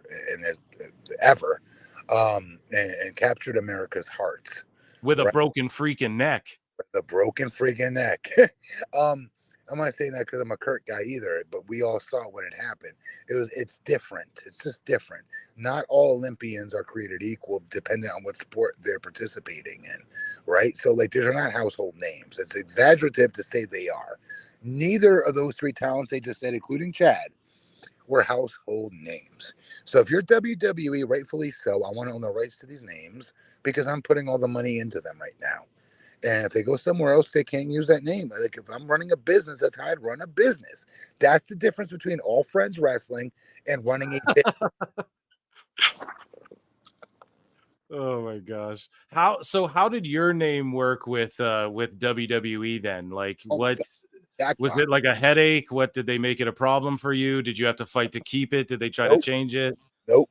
So because I started in Tough Enough, you know what I mean? Tough Enough season 2 as Matt Morgan, right? So they couldn't bring me in as the Masked Marauder all of a sudden because I was on MTV, which had higher ratings than the WWE product did at the time. Our Tough Enough show did higher ratings. Yeah, I love those shows. So because of that, it'd be dumb for them not to capitalize on using the Tough Enough talent's real names. And so thank God I was able to use my real name and then go use it elsewhere afterwards after I left WWE. Yeah, that is amazing. It's good when now people got good lawyers, because you see AJ Styles and Samoa Joe and those dudes were floating around with their own names for a while, and good on them, you know. And they also made their names elsewhere, but it's yeah, so that's good. Well, ladies and gentlemen, that was Dave Meltzer's dumb moment of the week. Although not all of it was dumb, but hey, we keep it real here, man. Got to give Dave his due, and it's due, man, I guess. Matt Morgan, can you tell the good folks about Gigantic Pop and what you all got going on in your world, and anything you might want to plug? And yeah, before I thank you so much for coming on. I just want, like I said, I'm a legit fan of the show. I think you're hilarious. I mean that. And all the people you have come on your show are hilarious for the most part, too. And I agree with like 99, if not 100% of your thoughts of the business. And whenever I see that, I always write the person and say, hey, I appreciate what you do with your show. And that's how me and you got in contact. But I didn't come on this to plug our show. But if you think you're letting me. I want you to. No, that I want you to, yes. I run a podcast called Gigantic Pop Podcast between myself, Raj Giri, who used to be the former owner of Wrestling Inc., and my friend Glenn Rubenstein. And we basically talk about all the different shows that come out through the week for pro wrestling, along with different pop culture stories. I mean, pop culture stories, we talked about the importance of the Rock and Wrestling Connection, Cyndi Lauper, Roddy Piper, that Piper's Pit, things that were historic, not just in pro wrestling, but pop culture at the time.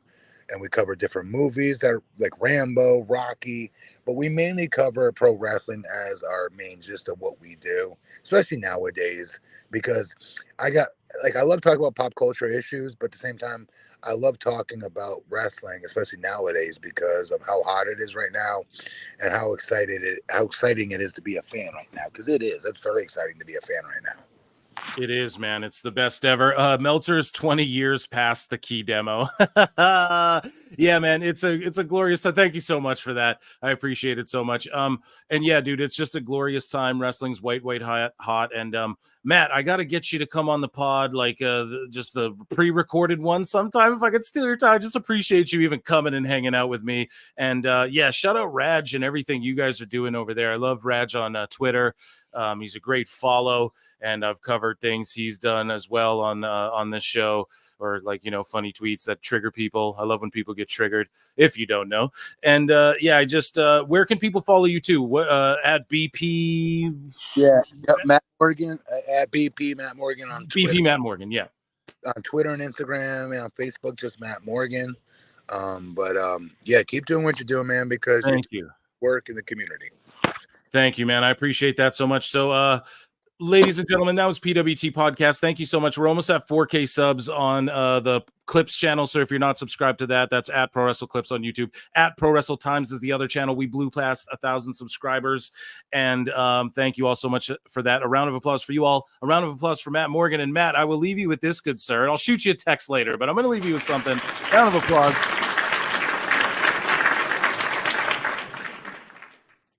It's the GOATA. Chris Jericho, Matt Morgan, I appreciate you so much. Ladies and gentlemen, peace. Yeah, brother. I look and see it's not just me. So many others have stood where I stand. We are the young, so raise your hand. They call us problem child. We spent our lives on trial. We walk an endless mile. We are the youth gone wild. We stand and we won't fall. We're one and one for all.